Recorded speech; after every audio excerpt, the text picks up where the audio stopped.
Hare Krishna. Let us begin.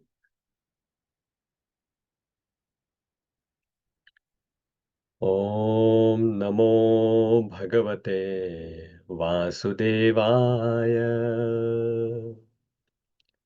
Om Namo Bhagavate Vasudevaya. Om Namo Bhagavate Vasudevaya. ॐ अज्ञानतिमिरन्धस्य ज्ञानाञ्जनशलाकया चक्षुरुन्मिलितं येन तस्मै श्रीगुरवे नमः। श्रीचैतन्यमनोभीष्टं स्थापितं येन भूतले स्वयं रूप कदा मह्यं ददाति स्वपदान्तिकं वन्देऽहं श्रीगुरो श्रीयुतपदकमलं श्रीगुरून् वैष्णवांश श्रीरूपं साग्रजातं सहगण रघुनाथान्वितां तं सजीवं साद्वैतं सावधूतं परिजनसहितं श्रीकृष्णचैतन्यदेवं श्रीराधा कृष्णपादान् सहगण ललिता श्रीविशाखान्वितांश्च हे कृष्ण करुणा सिंधु दीनबंधो जगतपते गोपेश गोपिकाकांत राधाकांत नमोस्तुते तप्त कांचन गौरांगी राधे वृंदावनेश्वरी वृषभानुसुते देवी प्रणमामि हरिप्रिये वाञ्छाकल्पतरुभ्यश्च कृपा सिन्धुभ्यैव च पतितानां पावनेभ्यो वैष्णवेभ्यो नमो नमः। नमो विष्णुपादाय कृष्णपृष्ठाय भूतले श्रीमते भक्तिवेदांत स्वामिन्नीति नामिने नमस्ते सारस्वते देवे गौरवाणी प्रचारिणे निर्विशेष शून्यवादी पाश्चात्य देशधारिणे जय श्री कृष्ण चैतन्य प्रभु नित्यानंद श्री अद्वैत गदाधर श्रीवासादि गौर भक्तवृंद हरे कृष्णा कृष्ण कृष्ण हरे हरे हरे राम राम राम हरे हरे हरे कृष्ण दंडवत प्रणाम कृष्ण। हरे Krishna. So welcome back to our Wisdom of Srimad Bhagavatam sessions. So we are on chapter 1 of Canto 1. We have just begun. So we have just done last week only the first three verses of chapter 1, which is entitled Questions by the Sages. Questions by the Sages. So in this first canto, we saw that there are 19 chapters, and this first chapter has only 23 verses. And in these 23 verses, the sages are going to ask 6 questions. In the overview session, we also saw those 6 questions, but today we will see those 6 questions in detail. So the plan is to complete this first chapter today. So the remaining 20 verses we will try to complete today. But before we start, let us see what did we see in the last session. So in the beginning of the session, we talked about how Srila Prabhupada is asking us to read and study Srimad Bhagavatam systematically and sequentially. So from starting from the first canto, first chapter, and then going ahead verse by verse. That is how Srila Prabhupada is recommending us to study Srimad Bhagavatam. He is asking us to be patient, not to jump directly from first canto to here, like to 10th canto or whatever like that. He is asking us to actually go sequentially, step by step. Then we saw that how Srimad Bhagavatam is starting with this mantra Om Namo Bhagavate Vasudevaya by paying obeisances to the Supreme Personality of Godhead, Lord Shri Krishna. And then we saw this first verse, Janmadyasyatha. And that verse we saw that it is glorifying the Supreme Lord. It is explaining the various different characteristics of the Absolute Truth. And we saw Lord Shri Krishna is the Supreme Personality of Godhead. He is the cause of all causes. He is cognizant of everything and he is independent. But not only that, he is very, very merciful to all of us. Why? Because he has given us the knowledge by which we can develop love for him and attain his abode. So we saw that in the first verse. In the second verse, we saw that how the glorification of Srimad Bhagavatam is mentioned, which is the Abhideya. The first verse was giving us the Sambandha, our relationship with Krishna. The second verse is glorifying Srimad Bhagavatam, which is the Abhideya. This is a process. Srimad Bhagavatam, we saw in that verse that Srimad Bhagavatam is a spotless Purana, spotless scripture, and it has rejected the cheating religion.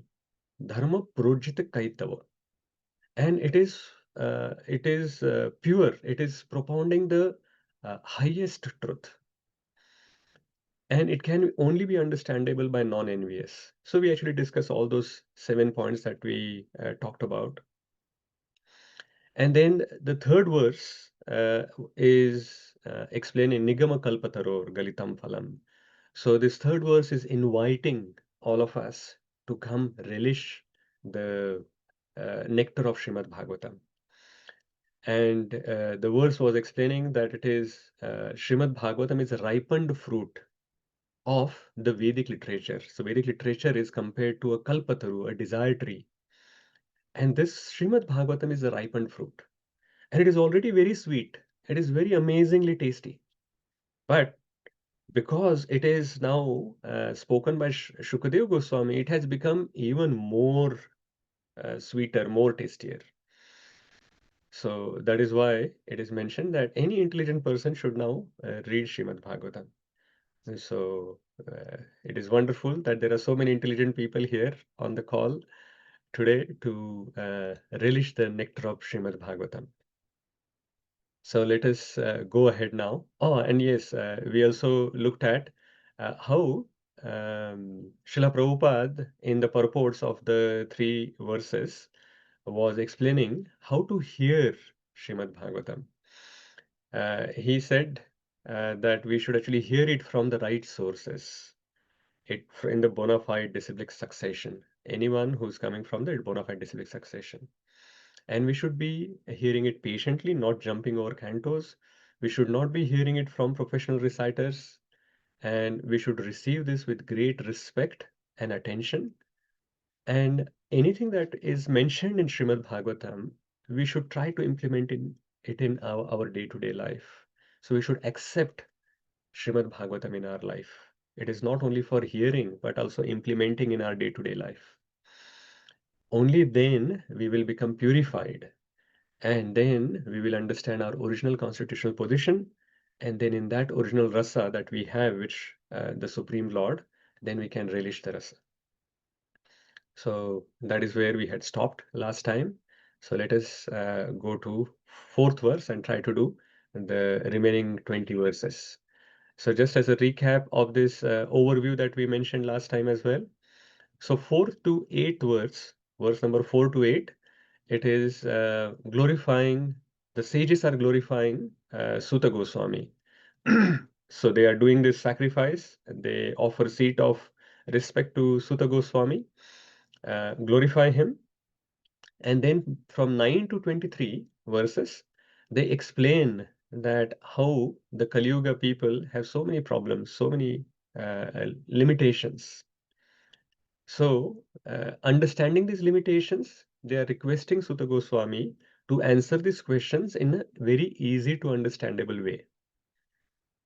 And they also express their eagerness to hear multiple times in these verses. So, this is how the remaining chapter is going to go. Okay, so let us go to verse number 4.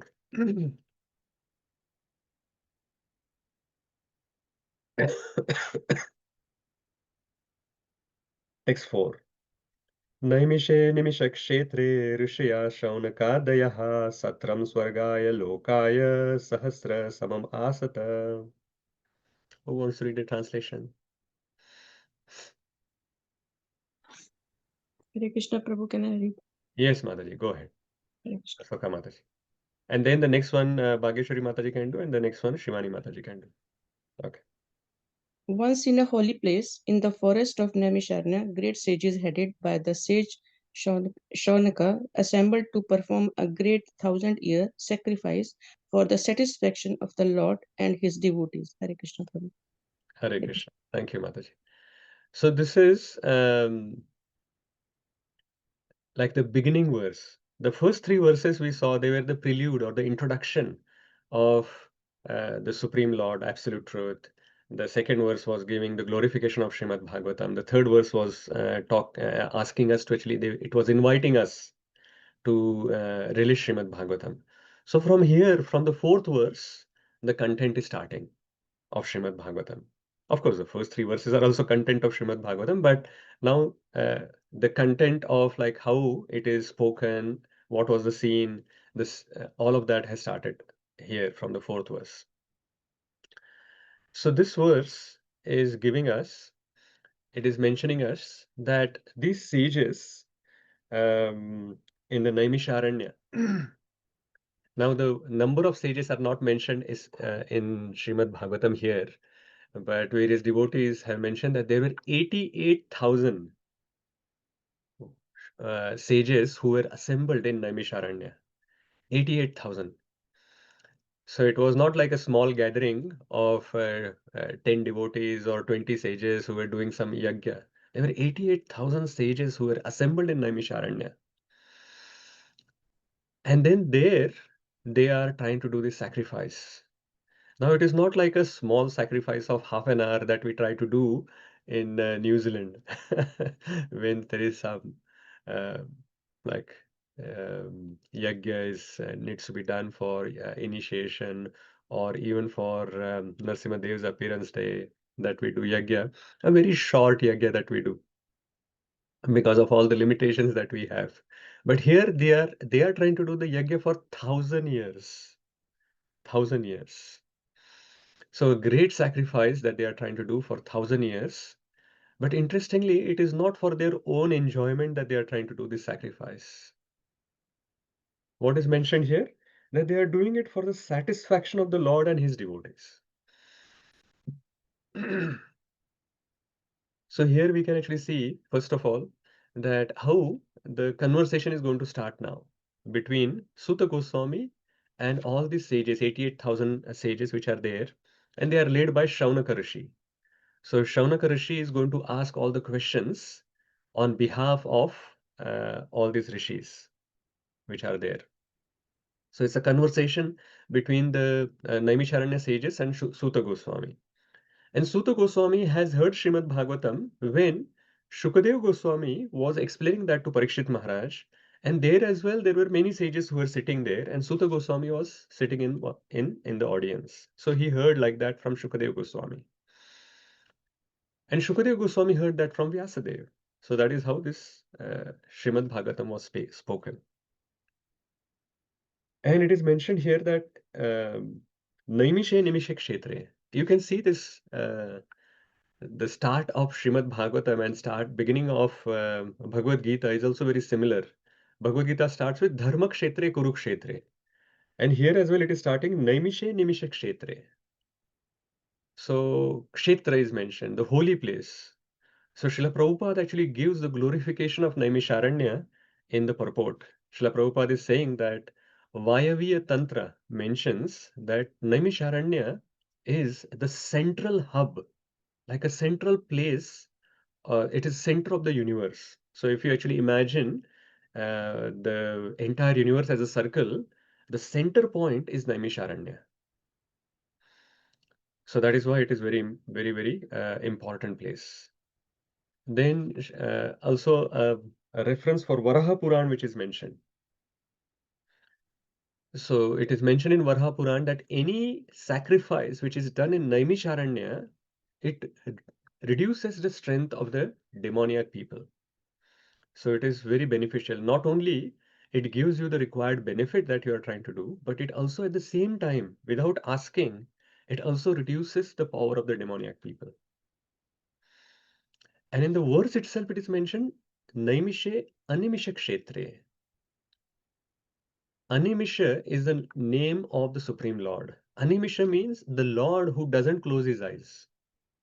Just yesterday in the lecture, we were hearing that how Jagannath has these big eyes and he doesn't even have eyelids. So his eyes are always open and his temple is also always open. So Animisha Kshetre means this Naimisharanya is a spot, is a place which the Supreme Lord likes. It is Supreme Lord's place. So Naimisharanya, that is why it is very holy. And now as well, I haven't been fortunate enough to visit yet. Hopefully, someday I can go. But I'm told that it is still like a nice aranya. It is still like a forest which is still exists there in Naimisharanya. There are not hundreds of buildings which have come up there, which is good. So in this Naimisharanya, this forest of Naimisha, there the sages have assembled and they are doing this 1,000-year sacrifice. And even when we actually do a small sacrifice of 30 minutes, you all remember when we were doing this and we are sitting around the yajna, and then suddenly the fire becomes big, and those who are in the first line, they are sitting closest to the yajna, they are thinking, oh, this is too hot now. And the other problem is the smoke that comes out of the yajna. So everyone who are around the yajna, they are thinking about, oh, it is like the too much smoke here. So it becomes difficult. And that is when we are talking about a very small yajna kunda that we have. Now, these 88,000 sages, they would have such a big yajna kunda, and that is where they are trying to do it. So it is quite a lot of inconvenience that they are going through. But still they are going ahead.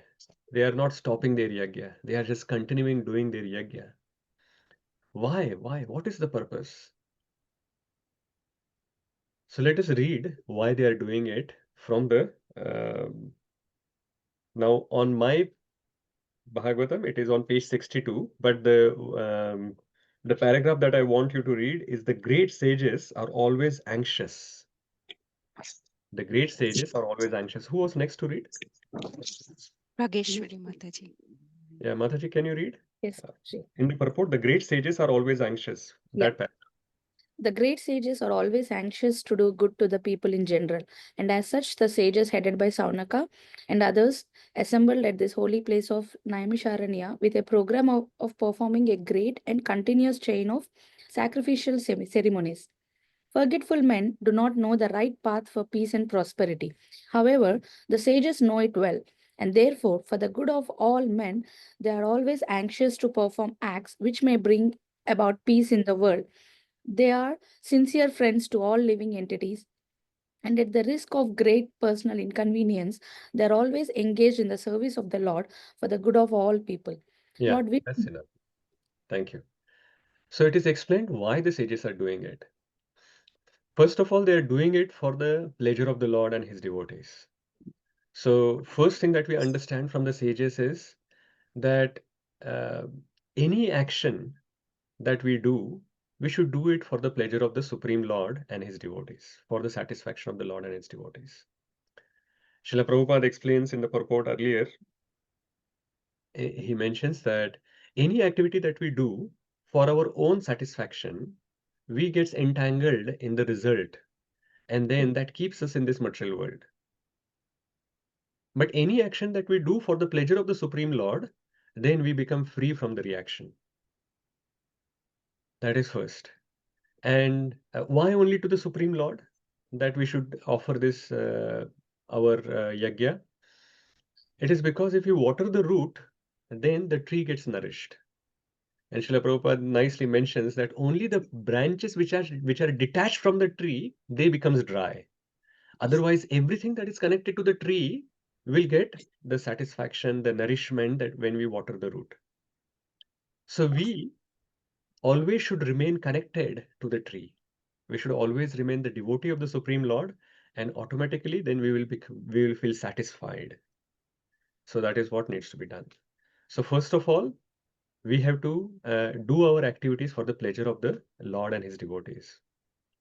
The second key point which is mentioned about the sages here, that they are always anxious. Now, interestingly, we are all anxious so that we can actually get something for ourselves. That what is in it for me? What am I going to get out of this? But here they are anxious not for themselves. They are anxious for doing good to others. And interestingly, they haven't even seen these people for whom they are thinking that they should do good for them. Neither these people have given them $1 million dakshina, said that, okay, you go on my behalf into Naimisharanya and then do this yajna for us. No, no, it is not that they have been appointed by these people or by some kings that go and do this sacrifice. Nothing like that. They are on their own, they have come. Neither they are actually taking selfie with the Yajna Kunda and posting on their Instagram, saying that, hey, look, I have checked in into Naimisharanya and I'm doing this yajna for all of you. So here is my account number. Please send some Lakshmi into this account. None of that sort that they are doing. Other people for whom they are trying to do this yajna may not even know that they are doing this yajna for them. They are not even going to thank them because they don't even know how are they going to thank. So they are completely doing it selflessly. And even someone may be ready to do something selflessly, but as soon as there is some inconvenience that happens to them, they will immediately give it up. Here, they are trying to do selflessly for doing good to others at a lot of personal inconvenience to them. It is not that in the Naimisharanya they had some five-star hotel that after the yajna they will just go into the hotel and just sleep nicely, have some nice prasadam cooked for them or whatever. There is a lot of, it is just a forest. So they have to go through a lot of personal inconvenience, sitting near the yajna for the whole day, plus getting some prasadam for 88,000 sages who are there.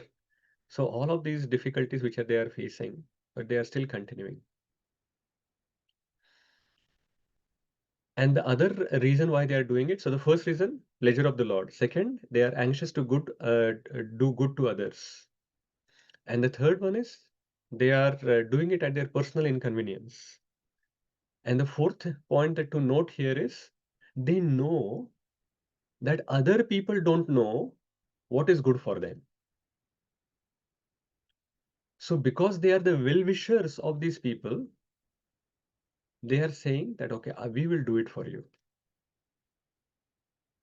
Lokasya ajanato vidvams chakre satvata samhita.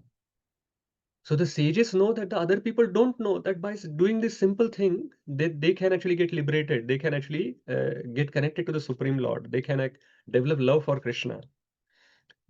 But because they know that the other people don't know, at least we know, we will do it for them. So this is the amazing qualities of the sages. Many times when even those who have read Srimad Bhagavatam, we just actually pass through these without even contemplating that what these sages are doing for us and what they have done for us.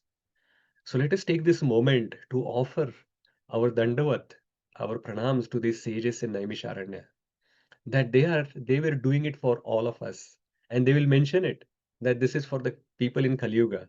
This yajna is happening at the juncture of Dwapar Yuga and Kali Yuga. So they knew that in Kali Yuga, which is coming, the people are not going to be like they are going to have lots of problems. We are going to see some issues that we all face in our life. So they knew all of that, and that is why, for our benefit, they were doing this yajna. For our benefit, they asked these wonderful questions to Suta Goswami. So we have to have a lot of gratitude for Shravanaka Rishi and all these 88,000 sages who had assembled in Naimisharanya. So let us offer our dandavats to them, that because of them we are getting this Srimad Bhagavatam. They ask such wonderful questions. So some things that we can learn from these sages of Naimisharanya. In Kali Yuga, as I was mentioning earlier, we have this interesting mentality, which is not very favorable for Krishna consciousness, for spirituality. We do everything for our own pleasure. That is the first thing. And then because we are interested in this pleasure, we are always competing with others and we are envious of others. The second problem. So the third problem is hardly we want to do anything selflessly. And even if you want to do something selflessly, as soon as the first inconvenience comes, we will immediately give it up. The sages in Naimisharanya have completely opposite mentality. How? They are doing the actions for the pleasure of the Lord and his devotees. So we have to actually come out of this Kali Yuga mentality, which is very materialistic, and learn from these sages. We should do our actions for the pleasure of the Lord and his devotees. The second thing is we have to be well-wisher of everyone. Instead of becoming envious and being competitive with everyone else, we have to become well-wisher of everyone. And the third thing that we should do is we should be anxious to do good to others, even at some personal inconvenience. We have to act selflessly. We have to actually do some services where we are not at the center. We should try to give to the society something. And that is how we can also become sage. So there is no point in just saying that these sages in Naimisharanya, this Suta Goswami, the Shukadeva Goswami, this Parikshit Maharaj, and all the other wonderful devotees which are given in Srimad Bhagavatam, they are very exalted, but we are far away from them. Yes, we are far away from them in our qualities, but the reason why we all these qualities have been given to us, the books are given to us, so that we can learn and implement some of these into our day-to-day life. So we should always be try to at least start somewhere. Try to do one act selflessly. Try to be well-wisher of at least 2, 3 people. And then over a period of time, it can increase. And then we can be the well-wisher of everyone. And try to actually do at least some activities for the pleasure of the Lord and his devotees. And over a period of time, they can increase and we can make our entire life Krishna conscious. And then we can also become sadhu. We can also become sage. And that doesn't require you to actually go and stay in Naimisharanya. You can remain at your home and you can be a sage, you can be a sadhu. So that is the first thing we want to learn from this chapter, even before the sages have asked any questions. When they ask questions, we will also see how wonderful questions they are asking. Rajiv Prabhu. Hare Krishna Prabhuji. Hare Krishna. I have a two-part question, sort of unrelated. Naimisharanya, was this here on Earth, as in, in this realm? Geographically, where is it now? Yeah, it is in Uttar Pradesh, Prabhu. You can go and visit it. If you just Google on Google Map as well, you will find Naimisharanya. Okay. And that place still exists. And there are a lot of places there which you can actually go and visit. There is a Suta Gaddi where the Suta Goswami actually sat and gave this lecture to all the rishis. Then Pandavas also visited. So there is a temple of the Pandavas. Then Lord Ram as well actually had been there visited. So that is also there. So many places to visit and take darshan is there. Right. And the second part of the question is, I mean, and I'm sure we touched this on during our Gita discourse. Um, uh, the intention always is there to do selfless good deeds and to help others and to to do tapas and and sacrifices. But what happens is our own tendencies lead us to instant gratification or sense gratification. What sort of sadhana is available so that we can walk through those? I can do it maybe for a week, 2 weeks, 3 weeks, a month, and then if it's the more the buildup of that is right towards the good, the moment you slip, it is the same level or probably even more on the flip side. It could be any sense gratification, what we are seeing or what we are eating or what we are doing, like so. I understood, Prabhuji. Yes. So it's a yo-yo of bhog tyag that you had mentioned, in our Yes. Gita. So how does one remain sort of in that balance? Fixed. Yeah, fixed up. Yes. So that is actually mentioned later on in the session. But main point is that association of devotees.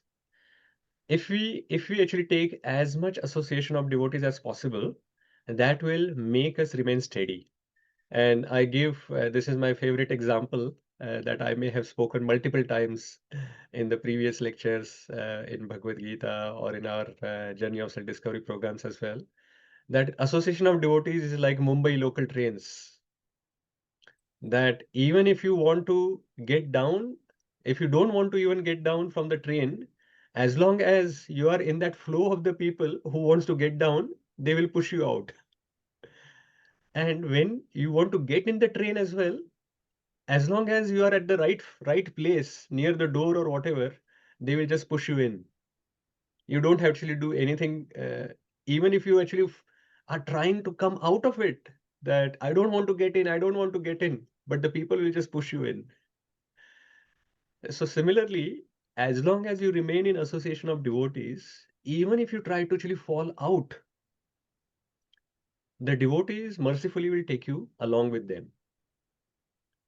So that is how we can remain there. And of course, we can't become pure devotee overnight. So we should not have these false hopes that, okay, suddenly I have now started reading Srimad Bhagavatam. So next day I will be 100% pure. My desires will be completely purified. All activities will be completely purified. That can happen to very rare souls, but most of us will have to actually purify ourselves through the practice, which is through chanting of the Hare Krishna Mahamantra, reading Srimad Bhagavatam, eating only prasadam, and slowly progressing towards Krishna like that in association of devotees. And as soon as we understand that we have slipped, we again go back on the path. So it is a continuous process. So that feedback loop should be there. As long as we are conscious that we have slipped, we can correct ourselves and then be on the right path again. Is that okay? Thank you, Prabhuji. Okay. Sudhanva Prabhuji? Hare Krishna, Prabhuji. Hare Just Krishna. in that, is there any reference for the number of stages you mentioned, Prabhuji? 80? Yeah, 80,000? yeah. As I mentioned that it is not mentioned in Srimad Bhagavatam, but I heard it from SB Keshav Swami has a website where he said that it is 88,000 sages who were assembled there. So I said, okay, if Keshav Swami says 88,000, so there were 88,000. Okay. Definitely he would have referred to somewhere to mention that. I've Yeah. heard it from other devotees as well mentioning it. Okay, Rose. Thank you, Prabhuji. Hare Krishna. Okay, shall we go ahead? So, more questions. Gaurachandra Prabhu or Shama Kumari Mataji? Hare Krishna, Prabhuji. Sorry to interrupt. So, Prabhuji, I'm always imagining that they're sitting, the sages are there, they are doing all these sacrifices. And they have, their goal is to do sacrifices for thousands of years.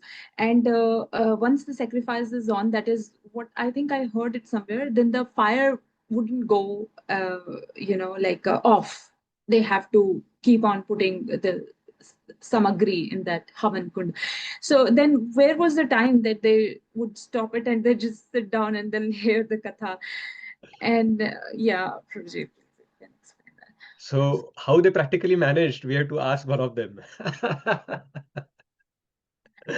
But actually, the sacrifice, Srila Prabhupada explains that sacrifice in Kali Yuga is sitting together and hearing Srimad Bhagavatam in the association of devotees. So even when they are actually sitting together with Suta Goswami and hearing Srimad Bhagavatam, their sacrifice is continuing. But of course, there are 88,000 sages, so they may have some shifts. I'm speculating here, which I shouldn't be doing. So they would have some shifts of, hey, few sages, you keep the fire on. Yes, Prabhuji. And also, in the Possibly. beginning, they didn't have any idea that Suta Goswami is going to come and Srimad Bhagavatam is going to be spoken, because if they are performing sacrifices, that means they are kind of like doing something which we used to do in Treta Yuga, because in Dwapar Yuga it was not the way of pleasing the Lord, but they are still doing it. So, can we say that in the beginning they had this idea that by performing this sacrifices, fire sacrifice, they'll please the Lord, but then Lord directed them towards this way that Yeah. Yeah, good question, Mataji. So it is not that because in Treta Yuga, this was the main process of pleasing the Lord. It doesn't mean that in Kali Yuga or in Dwapar Yuga you can't do it. What is mentioned is it is difficult to do it because the purity is not there. There are very few priests which are there who are pure enough. They can pronounce the mantras properly. You can't get the ingredients properly, and that is why when you actually pronounce the mantras wrongly while doing yajna, you can get the completely different benefit than what you were expecting. But as long as you have the right priests, like sages, who are here, who are very learned, and they can do it perfectly. So as long as they can do it perfectly, they can get the result. It is not that the same yajna was fruitful in Treta Yuga, but it will not be fruitful in Dwapar Yuga. What it says is in Dwapar Yuga, now our capability has reduced. Mm. Kali Yuga, the capability is further reduced. Mm. So doing yajna is very difficult in Dwapar Yuga and Kali Yuga. But if you have the right people to do it, you can still get the same benefit. So because they were the right sages were there and they were capable to do it, they were doing it. And Suta Goswami just turned up one day there. So that is where now they understood, okay, Suta Goswami is here. So let me keep my yajna aside. Now I have a better opportunity to hear Krishna Katha. And when they actually explain their eagerness to hear, you can actually see that they are not like Karma Kandi sages. From the verse itself that we have just read, they were doing this for the pleasure of the Supreme Lord and his devotees. It was not mentioned that they were doing it for going to Swargaloka, or they were doing it for some material benefit that they could achieve for themselves. It is mentioned that they are devotees, because anyone who is doing yajna for the pleasure of the Supreme Lord and his devotees, he can't be a karmakandi person. He is a devotee. So all these sages are devotees, and when they are asking questions, you can see that these questions are not related to karma kanda, how can I get benefits or whatever. So they are devotees, they are specifically interested in knowing about the Supreme Lord, they are eager to hear Krishna Katha. So whatever opportunity is there, they are utilizing that. So earlier the opportunity was there available for them to actually serve the Supreme Lord doing yajna, so they were doing it. Now the opportunity they got to hear from Suta Goswami, so they are hearing it. They are ready to hear that. Okay. Thank you so much, Prabhuji. That clarified a lot. Thank you. Okay, let us move on. We have to complete this chapter. Okay. Today. So we are going to text 5. त एकदा तु मुनया प्रातर्हुताग्नयः सत्कृतं सुतमासीनं पप्रच्छुत idam adarat. Who was the next to read? I was there, Prabhuji. Can I read? Yeah, It was go ahead. okay. One day, after finishing their morning duties by burning a sacrificial fire and offering a seat of esteem to Srila Suta Goswami, the great sages made inquiries with great respect about the following matters. Hare Krishna, Prabhuji. Thank you. So sages, Suta Goswami has arrived, and sages are offering Suta Goswami a seat of esteem, and then they ask questions. So here the seat of esteem has been mentioned, and Srila Prabhupada explains that they offered him Vyasasana. So in our temples as well as ISKCON temples, we have a special seat reserved, which is called Vyasasana. It is not just like any ordinary chair where anyone can sit there when it is empty. It is a Vyasasana. It is asana, like literally means it is the asana or the seat for Vyasadeva. So why then other people are sitting on seat of Vyasadeva when it is a seat for reserved for the Vyasadeva? Then only the Vyasadeva should sit on this on the seat. Why other people are allowed to sit?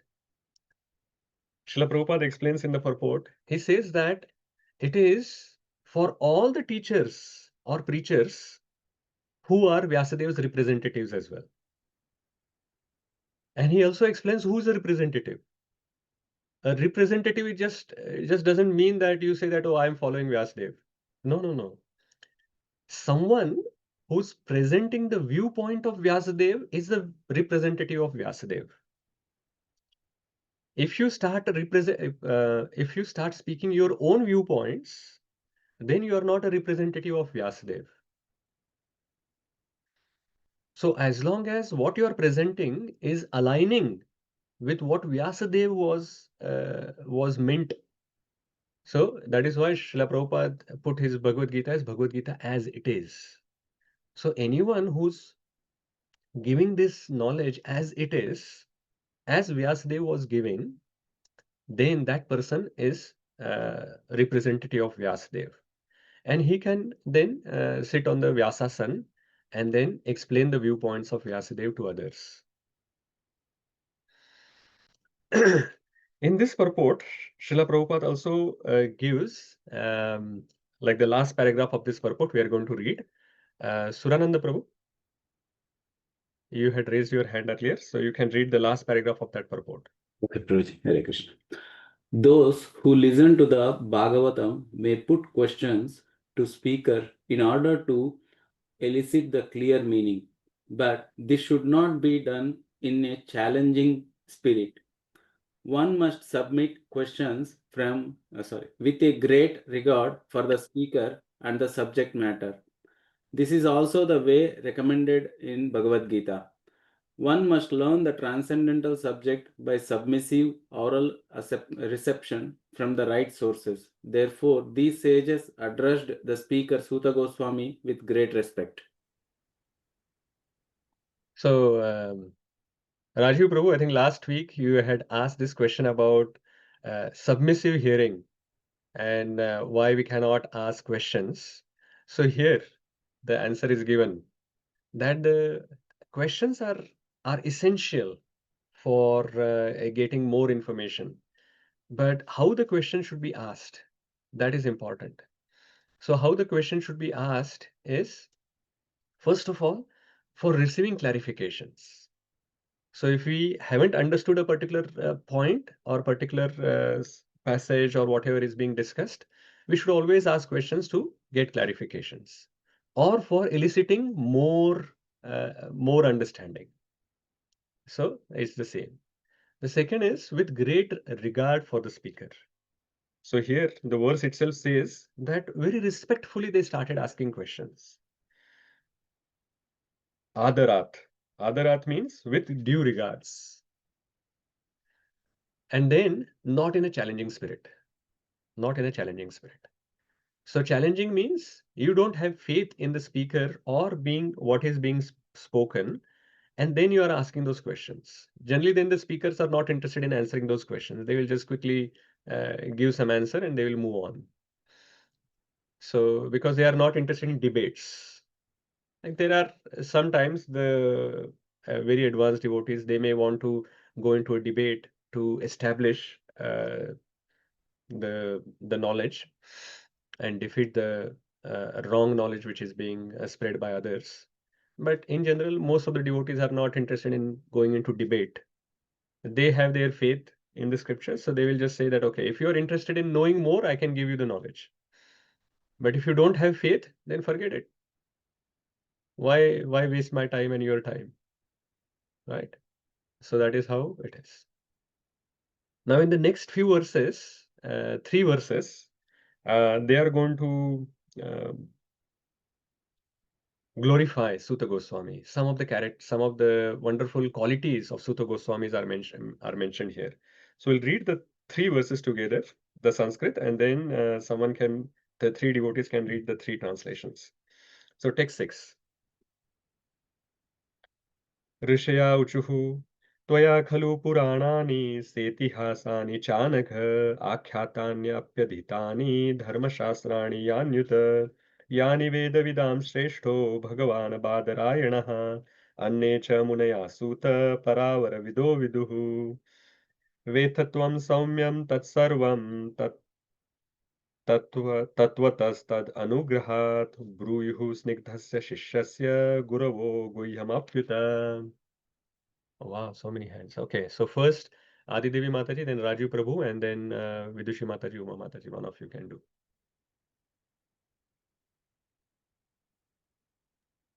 So I'll read the translation for text 6, isn't it? Yes, yeah, correct. Okay.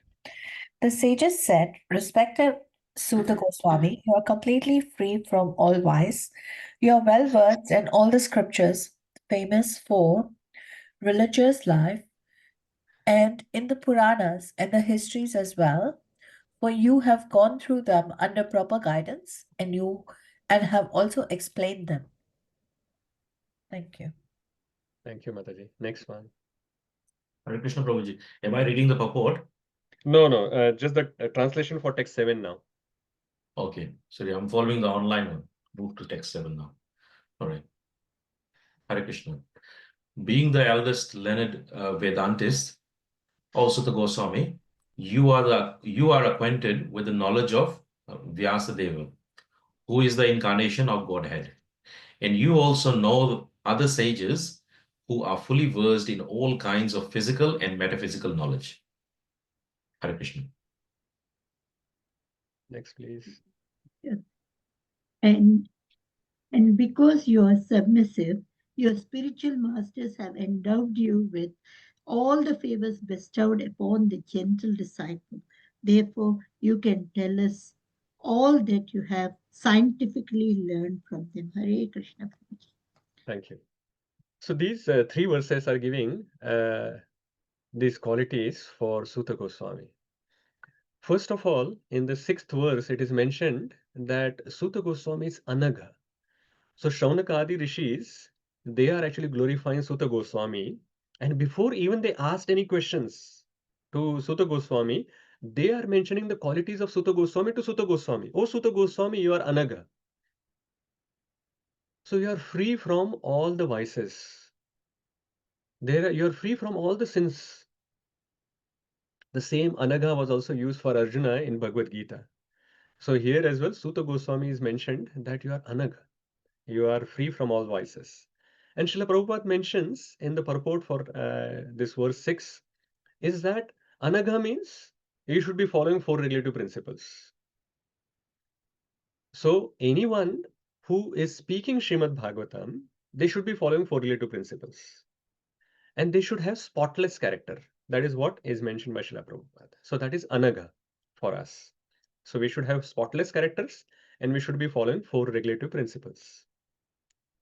Then it is the same verse, 6th verse is mentioned that Adhitani. Adhitani means you have read the scriptures, you are well read. So you have read Vedas, Puranas, Mahabharata, Ramayana, and you have heard from the under proper guidance. So Adhitani means you should have read all these scriptures under proper guidance. And this is understandable that you should have a good character when you are actually trying to teach to others. If you haven't followed it yourself, how can you explain to others? So that is why you have to be Anagha. You have to read it yourself. Only then you can actually explain to others. That is also understandable. But it is said Akhyatani. Akhyatani means you should have explained this knowledge to others. So the Shaunakadi rishis are mentioning to Suta Goswami that we want to hear from you because not only you are Anagha, you are sinless, and you have read it properly, but because you have also explained it to so many people before. What is the logic? Why he should have explained it to so many people before you can hear from that person? What do you think? So now so many hands are up. I'm going to ask you. So if it is was for just reading, then it is please put your hand down. Otherwise, yeah. Okay, Rajiv Prabhu, tell me, why someone should have explained it to others before we can actually hear from them. Prabhuji, first I was thinking without any of these vices, there's no enjoyment to life. I mean, this was my thinking prior. Then after going through, various different things, then you come to a conclusion that, these will lead to not permanent happiness. So there's temporary happiness in, all these vices. And when you start following, if, for example, if you go to the gym, right, you want someone who is fit themselves to advise you.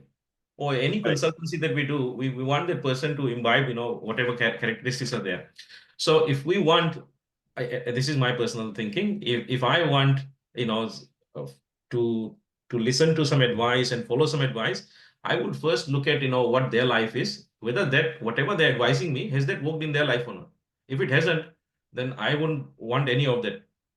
Having Yeah. said that, these are extremely difficult. I don't know how people are probably going to have spotless character, because there's, as we are, we tend to make one mistake or the other. And if it's not in even an action, it might be through here. We might be thinking that, not actually doing it. So I don't know how does one judge that part of it? Okay, good. Surananda Prabhu. Hare Krishna Prabhuji. Raji Prabhuji partly covered that. So one should have a realized knowledge before explaining, so that you can develop while speaking many times. Okay, thank you. And was that the same point, Sudharma Matari? That's why you have put your hand down now? Yes, Prabhuji. One is understanding. When you're explaining to others, definitely you have got at least some understanding of what you're actually preaching others. Yeah. Yes. And also you would have applied it to some extent. Of course, in Kali Yuga, that's not happening. Like we see many like politicians, other people, they just preach. They say something but do something. But at least we have to some extent, at least in the age when this was followed, at least they would have put into practice. So Jnana Vijnana, both would have been there at that time. Okay, good. Thank you. Gaur Chandra Prabhu. Hare Krishna Prabhuji. Yes, ma'am. When we speak it again and again, the heart gets cleansed, and the spoken knowledge also becomes realized knowledge, as Mataji has just said that by application. So Yeah, very good. Adi Devi Mataji. So I guess it's what I understand from your question is why it should be explained to others before they explain it to the assembly, right? So I Yes. guess it's accumulating that experience from questions that they generate by explaining it to others, by inculcating those learnings in their own life as well. Because when we explain to others, we learn ourselves as well. So I guess it's just about getting that experience. Yes. Thank you, Mataji. So we'll move on. Pamendra Prabhuji, I'll give you a chance next time. So Akhyatani, explain this knowledge to others is required, because when you explain to others, you learn more. So when personally also, and this is an experience of almost everyone who speak about this knowledge. When first time they read the Bhagavad Gita or whatever, like personally, I can mention that when I read the Bhagavad Gita for the first time, I learned little bit. And I thought that, oh, Bhagavad Gita is an amazing book, wonderful. And that is why it fascinated me and I started reading more and more. And I may have mentioned before as well, even before coming to Krishna consciousness, I used to read so many different Bhagavad Gitas because I was fascinated by Bhagavad Gita book. So somehow or the other, I did not read Bhagavad Gita from Srila Prabhupada till 2006. But before that, I have read so many other versions of Bhagavad Gita. But I learned little bit only. But when in Krishna consciousness, when I started studying Bhagavad Gita for doing Bhakti Shastri, at that time I had to write essays. I had to actually memorize some verses. I had to actually write some assignments. I have to give some exams. I studied even more seriously. And then I learned even more. But even more than that, I learned when I started speaking the knowledge in Bhagavad Gita. Because now, like, I have to be completely focused and I have to think about the knowledge. So it is not only Shravanam, there is also Mananam that is happening. I had to actually think about it. I have to actually think from different perspective that what kind of audience is going to be there, what kind of questions that this audience will have, and will I be able to answer those questions? What are the answers of those questions, those possible questions that people are going to ask me? So I have to actually study harder, and I had to actually learn more and more before I could speak. And whenever I am actually speaking to different audience, I have to actually think from this audience perspective, how can I present this knowledge so that it is appealing to them? So, for example, this audience that we have now, there are some devotees who are new, and some devotees who are even doing Bhakti Vaibhav. So I have to present this knowledge in a way that it will be appealing to both.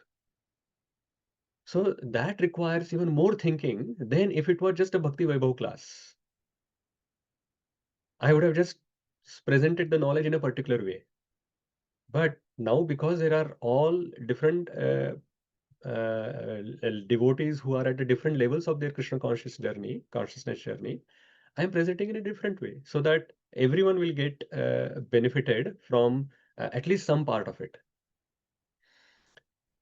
So speaker, actually, when he's speaking, the most benefit in the entire assembly, if anyone is getting, that is the speaker himself. So the speaker is not speaking for others. Speaker is speaking for getting his own devotional service done. He gets benefited the most.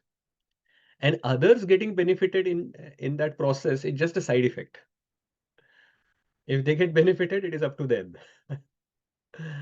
And the other thing is that while convincing others, you get convinced further.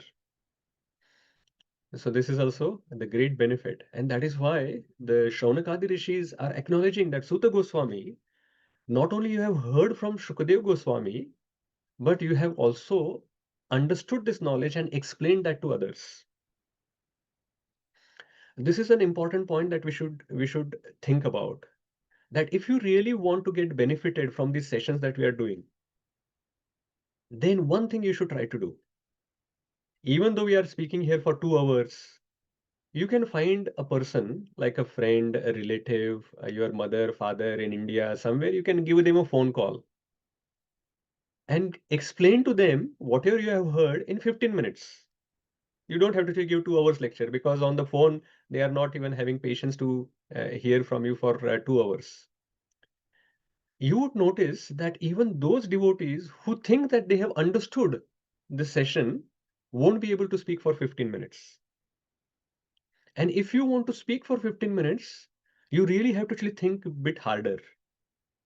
Only then you will be able to actually give this knowledge to someone else.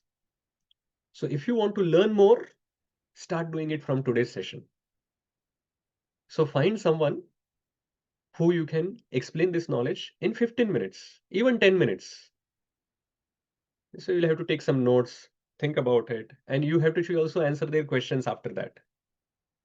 Then you will be very serious in studying. You will be very attentive because you have to actually explain this knowledge to someone and they can also ask you questions and you have to answer them. So obviously, then now you will be very focused in learning and you will learn more. So that is why Akhyatani is mentioned. Then the next verse mentioned that, verse number 7, that Suta Goswami is Veda Vidam Shrestha. So he has acquainted with knowledge coming from Vyasadeva and also the other sages as well. So there are other 6 philosophies coming from Gautama Rishi, Kannada Rishi, Kapila Muni, Patanjali, Jaimini, Ashtavakra. So not only Suta Goswami had heard from Vyasadeva, but also from the knowledge from these sages. And uh, he has assimilated everything. And then he's going to present the knowledge. He knows what is the best. So he had, so these sages had the full faith that Suta Goswami knows everything and can give us the best and essence of all knowledge. So they don't have to think about that, oh, probably he has only heard from Vyasadeva, but he hasn't heard from these other sages. Maybe we have to actually now go and find someone who is in the disciplic succession of Gautama Muni, or we have to hear from somebody from Patanjali's disciples. And then we have to actually figure out then what is best. What Suta Goswami mentioned that is the best, or what this other disciple mentioned is the best. So no, not required, because Suta Goswami has heard it all, has understood it all, and now we can ask him what is the best, what is the ultimate, what is the essence of all of that knowledge. So they had this firm faith. So that is why this Vedavidam Shrestha was also important. The next quality is mentioned, or qualification that is mentioned, is in the 8th verse, Saumya. He is very pure and simple. Generally, when someone is so knowledgeable, what comes along with that?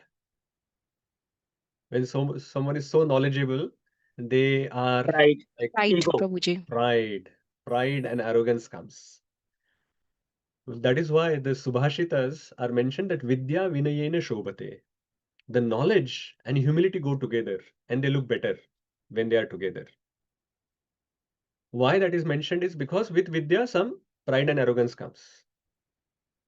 But Suta Goswami is not like that. He's Saumya, he's kind, he's mild, he's pure and simple. So that is like he's humble. That is his quality. But the most important quality out of all these qualities that we have mentioned is the last one, which is Snigdhasya. He has been submissive to his gurus.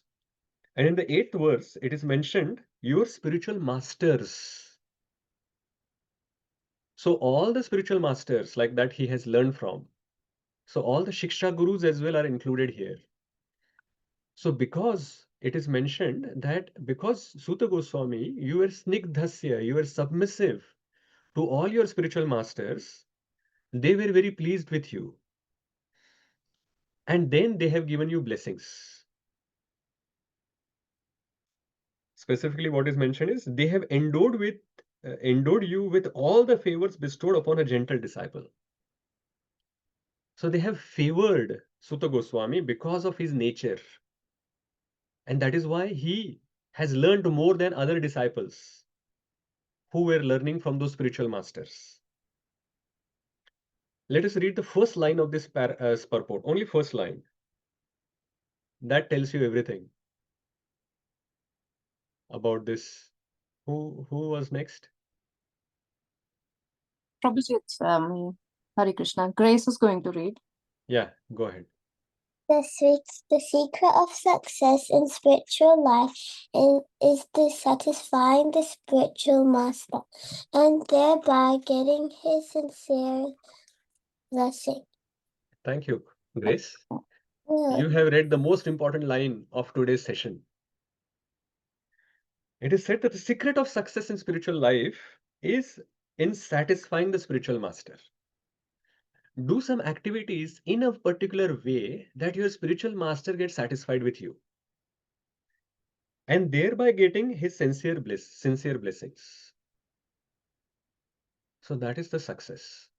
Whatever you do, it's just 1% that you can get.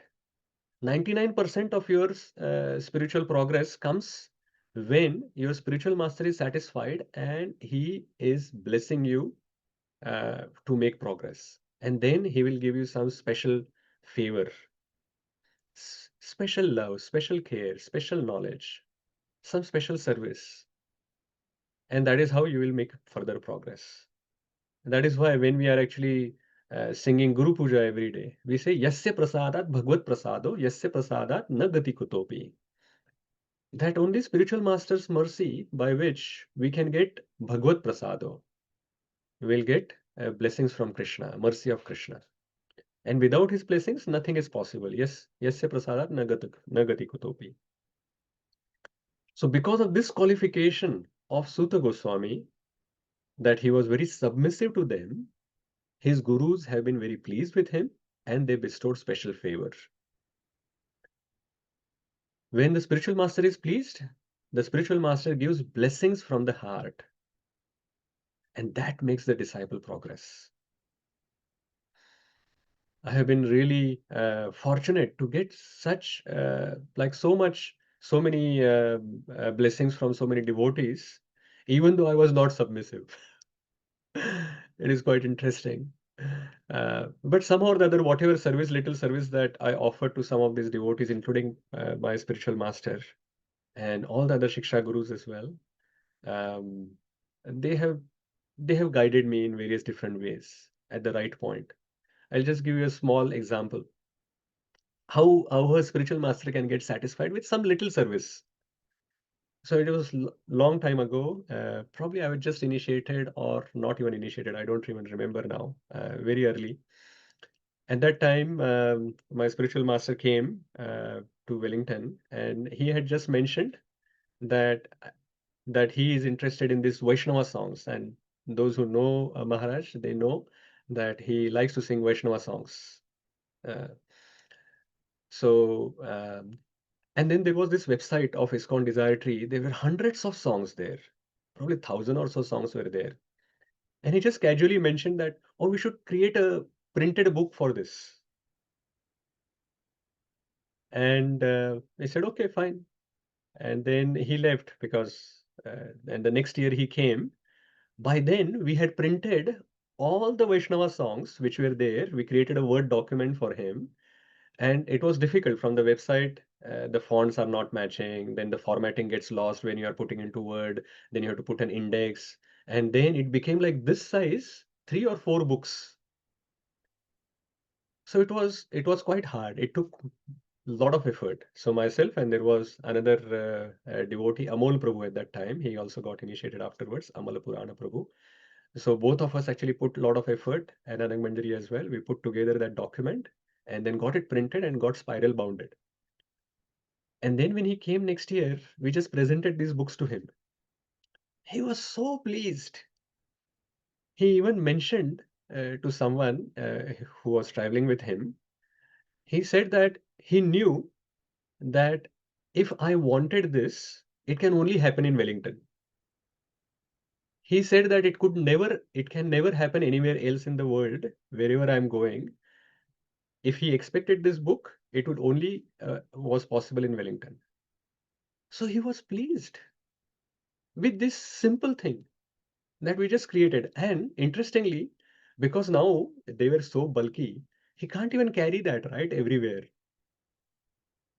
Carrying like a small book is easy, but carrying like this size, hundreds of pages worth of book. But even if it is not like it is possible for him to carry it everywhere, he just saw that, okay, I just mentioned it and I got this. He still has those books in his ashram in Vrindavan. So he keeps them there. And some other places that when he asked for these books or for these Vaishnava songs, they said that, Maharaj, why don't you just project it on a screen, like on a projector, instead of printing all of this? So not understanding what he wanted, they are just giving him different solutions.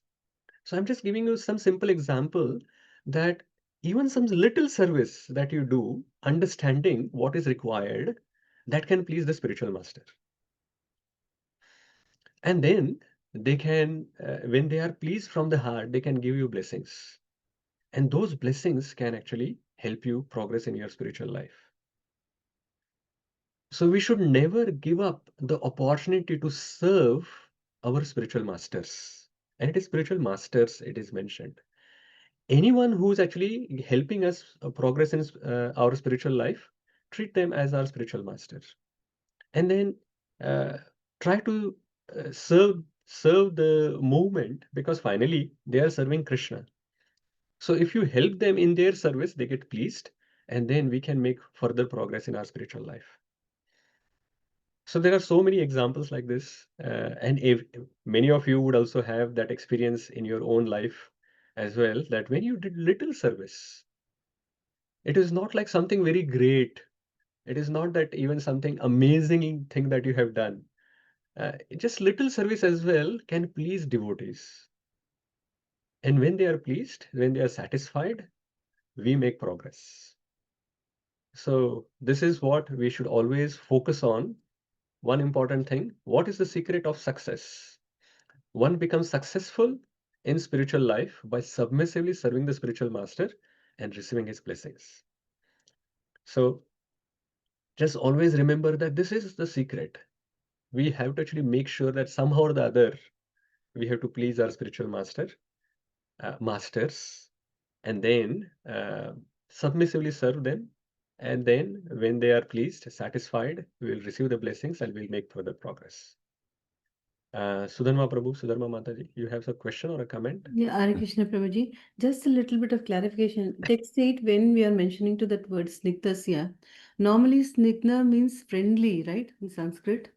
But here it has been translated as submissive. So, any particular reason why? Because you can also say, like Suta Goswami has been very friendly with all the sages or all the human beings, but it specifically said he is very submissively he has read Yeah. out. Correct, Mataji. Every Sanskrit word has multiple meanings. And I'm not a Sanskrit scholar, but clearly, if Srila Prabhupada is, so if he has actually translated snigdhasya as submissive here, then that means multiple meanings are there, and only the right people can understand what meaning is required where. Just like in Bhagavad Gita, we have this Atma word, which comes in the same verse 4 or 5 times. And then one Atma means body, one Atma means mind, one Atma means the soul, and one Atma means like Paramatma as well. Like so many different meanings can come from the same word. So that is how like an expert is required, who can actually present the opinions of Vyasadeva to us, because we do not know. Thank you very much. So I'm just going with what Srila Prabhupada has given, Yes, that sir. he was submissive. And I also referred to these other commentaries that I was mentioning, and they also agree that this Singdasya means he was submissive.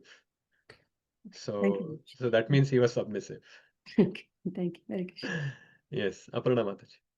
Hare Krishna Prabhuji, Danvat Pranam. I have a quick Danvat. question around the secret of success, which you have beautifully explained. So, since what happens, Prabhuji, that our spiritual masters are not around all the time, so we may not be able to serve them continuously with those several things. So, can we extend the same spirit to our other senior devotees and fellow devotees? If yes, then does it need to be any different or in the same kind of submissive spirit to serve other devotees? What do you think? I think we should serve Prabhuji, but I really need to understand very clearly should it change or get accommodated accordingly. We should 100% serve our senior devotees, but in just trying to replace, like if we don't have spiritual masters around, how can we extend that as it goes continuously without any disruption? So spiritual master doesn't have to be always around us. Like Yes. in the same situation applies to whatever situation applies to you also applies to me, also applies to all the other devotees who are following in this path in International Society for Krishna Consciousness, because the spiritual masters are traveling. So we can actually serve their body when we are when they are here, but we can also serve them when they are not here or not even on the planet, by serving their instructions, by following their instructions, and that is how they can get pleased. So for example, if the instruction is to study the scripture, so it doesn't mean that when only he's here for 1 week, at that time you should study the scripture. What he means is that when I'm not here, at that time also, the remaining 51 weeks as well, you should study the scriptures. And when he comes back, the 52nd week, another after 1 year, he will figure out, oh, you have actually have advanced your understanding on the scriptures in the last 1 year since I was here last time. And that will please the spiritual master. So we can actually please our spiritual master, our Diksha Guru, like that, by serving the instructions and serving the body. And the same logic applies with any other advanced or any other senior devotees that we have around us, that if we actually help them in their service, they will get satisfied, they will get pleased. And then they can, when they are satisfied, even if they are not pure devotees, even if when they are actually serving the Supreme Lord, serving the spiritual master, in that service, if we are helping, definitely their pleasure also actually helps us. My spiritual master says that that how do you know that when Krishna is pleased? So he says that when your guru is pleased, Krishna is pleased. And how do you know when your guru is pleased? He says that when the devotees around you are pleased, then your guru is pleased. So basically, what we have to actually do is make sure that our actions are done in a way that they are pleasing to the devotees around us. You are doing something selflessly, some service for the devotees. When the devotee sees that, or the devotees around you see that, they are definitely going to be satisfied. They are definitely going to be pleased with you. And then your spiritual master will be pleased, and then Lord Krishna will be pleased as well with you. So we have to definitely serve the devotees around us. Sure. Okay. Thanks, Prabhuji. That makes sense. Okay. Rajiv Prabhu. Prabhuji, I just wanted to add that, in the Secrets of Bhakti, one of the nights, I don't remember which night it was, Gauranga Darshan Das ji talked about this at length. If the video is available, that would give clarity behind this. And you've touched on a number of those aspects. Just wanted to add that. Thank you. Oh, thank you, Prabhu. Okay. Krishna. Okay, let us move on. So we have seen the wonderful qualities of Suta Goswami. So after glorifying Suta Goswami, now Shaunaka Rishi is going to ask his first question. And this question itself is such an amazing question. Let us read verse number 9. तत्र तत्राञ्च सायुष्मन् भवता यद्विनिश्चितं पुंसाम् एकान्ततः श्रेयस् तन्ना शंसितुमर्हसि. Yes, Vidhi Mataji, you can do. Pamendra Prabhuji next, and Vikas Prabhuji next, and Manthamulam Prabhuji the fourth. You are all going to get chance, no problem, in that sequence. Please, therefore, being blessed with many years, explain to us in an easily understandable way what you have ascertained to be the absolute and ultimate good for the people in general. Hare Krishna. Thank you, Mataji. So the first question has been asked by the sages. Suta Goswami, please tell us what is the absolute and ultimate good for the people in general. So earlier they mentioned that you are Veda Vidam, that you have actually learned from all these sages, 6 sages, as well as Vyasadev. You have learned, you have Adhitani, you have read everything, you have Akhyatani, you have spoken everything, and you may have been asked to speak on different topics at different times. So you may have spoken on but one particular way of philosophy. That all the scriptures which are there, each scripture will actually mention some processes. But learning all of that will take years. Here we do not have time. So just tell us what is the absolute and ultimate good, because there may be at the processes may be at different levels. For example, karma kanda. Now Vedas mention karma kanda where they are asked to do some certain pujas or yagyas by which they can fulfill their own desires. Now that is sense gratification. But still, Vedas give that process so that those who are just doing sense gratification without even acknowledging the Lord or acknowledging the Lord's representative, the Devatas, they can actually start getting on that path. So it is at a process given, but it is at certain level. But then there are higher processes available. So that is why the sages are asking that I know that we know that you know everything that is there. So, but do not explain to us everything that is there. Just explain what is the absolute and ultimate good. The best. So they want the cream, the best that is available. So amazing question. First of all, when uh, when we are actually listening to someone, asking question is a skill. And sometimes devotees ask questions and they started giving a lecture. 5 or 10 minutes, the question itself will go on. And then we are thinking, Are, who's giving lecture? This person is giving lecture or that person who's asking question? They will start quoting something, and then it will go on and on. Ask questions simply, easily. So like they have asked, what is the ultimate and absolute good of all the scriptures that is there? The second thing is they haven't asked anything material. They have asked spiritual question. The second thing is it is not self-centric. It is for welfare of all. Of course, when they are asking for welfare of all, that all includes them as well. So they are also going to get benefited. But they did not ask this question that please Suta Goswami tell us all these 88,000 sages which are there, what is ultimate good for us? Because the answer could be different. Because they are all sages, they are all advanced in their spiritual practices. So if the answer could have come differently from Suta Goswami. But they are saying for people in general, like all of us, what is ultimate and absolute good for all of us? So such an amazing question. Asking question, first of all, it requires courage as well. When you are asking question, people think that, oh, this may be a foolish question, so I should not even ask that question. But maybe 50% of the people also had that question, and everyone is thinking that, oh, I will look foolish if I ask this question. So asking question requires courage. But even when you ask questions, if you can ask the right questions, it can get benefited to you as well as to many other people around you. So we can learn how to ask questions from the Shaunakadi rishis. So ask spiritual questions, ask questions which is for welfare of everyone and which is absolute and ultimate good for everyone.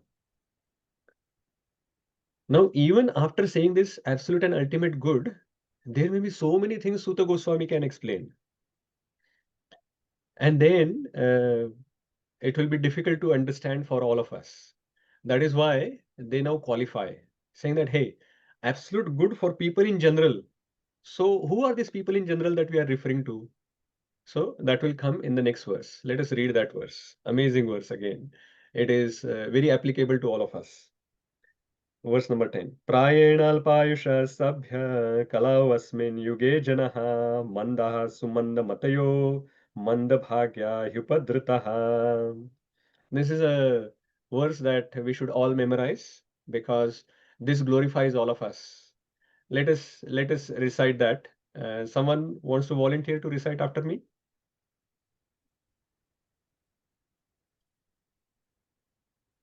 Okay, I'm assuming that Pamender Prabhu's first hand is there. He still wants to continue like that.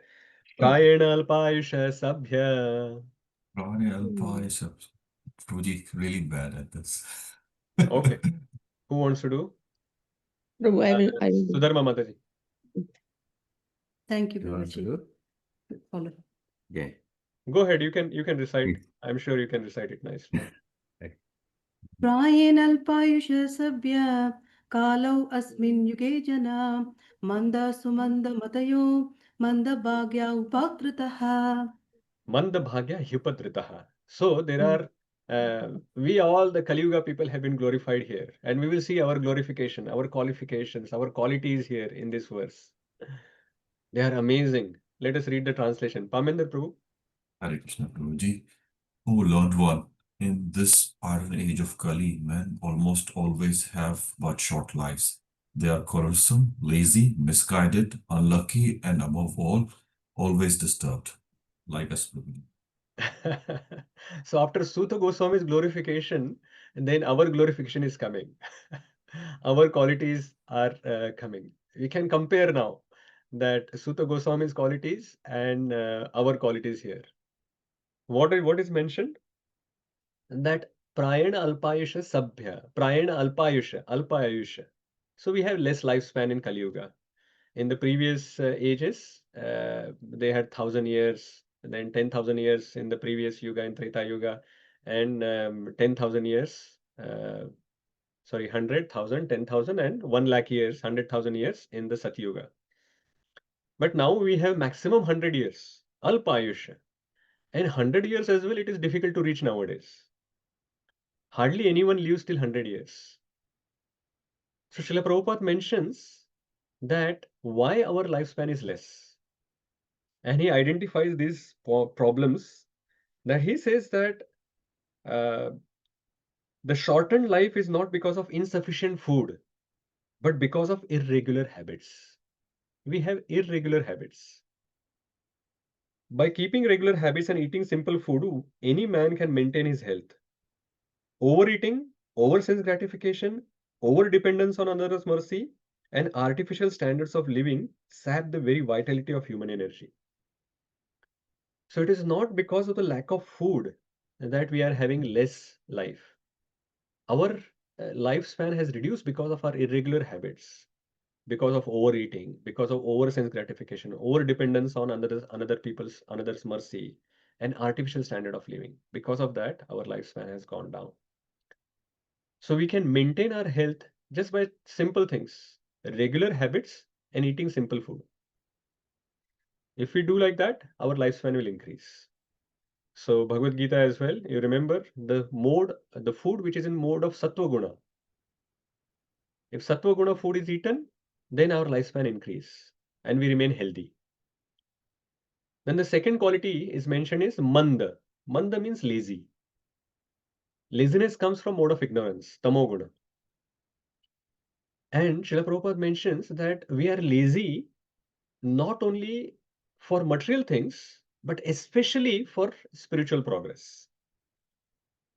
We are always lazy. We always put it off. No, self-realization, we can do it afterwards. Old age. We look at it in old age. Why we have to do it now in young or when we are in childhood or youth or even middle age? We should just wait till old age and only then we should look at it. Lazy. We procrastinate, and even at the old age we don't take it because whole life has gone in doing material things. How at the end of life you can actually take up Krishna consciousness? It is very difficult. We can still take it, we can try, but it is difficult. That is why it is mentioned they were lazy. Then Sumandamati. Sumandamati means, in good words, it is foolish. So it is not only Mandamati. Mati means intelligence, lazy intelligence, and Sumanda means even worse intelligence. So basically foolish. But Srila Prabhupada very kindly calls us misguided. Literal meaning is we are foolish, but Srila Prabhupada very kindly said that we are misguided. So it is like this. So we have less lifespan, and in that we actually keep postponing things because we are lazy. Even if someone takes up Krishna consciousness or some spiritual path, we get misguided because we don't have a good intelligence. And we foolishly starts following someone who is not even authentic. And that is why we get misguided because of our less intelligence. Then we are Mandabhagya. Mandabhagya means we are unlucky. So even if, say, suppose someone takes up the spiritual path and is not misguided, they find the right guide. Still, because of Manda Bhagya, there will be some situation will come in their life, unlucky, something happens and they will give up Krishna consciousness. So Manda Bhagya. And we see that all the time. The spiritual process or the spiritual progress is the lowest priority in people's life. If any challenge comes in their life, for example, they have to spend time into something else, what gets sacrificed is their spiritual time. Their sadhana time or their reading time or their service time will get sacrificed first. And even for the devotees who are in Krishna consciousness for many years, you see that every day.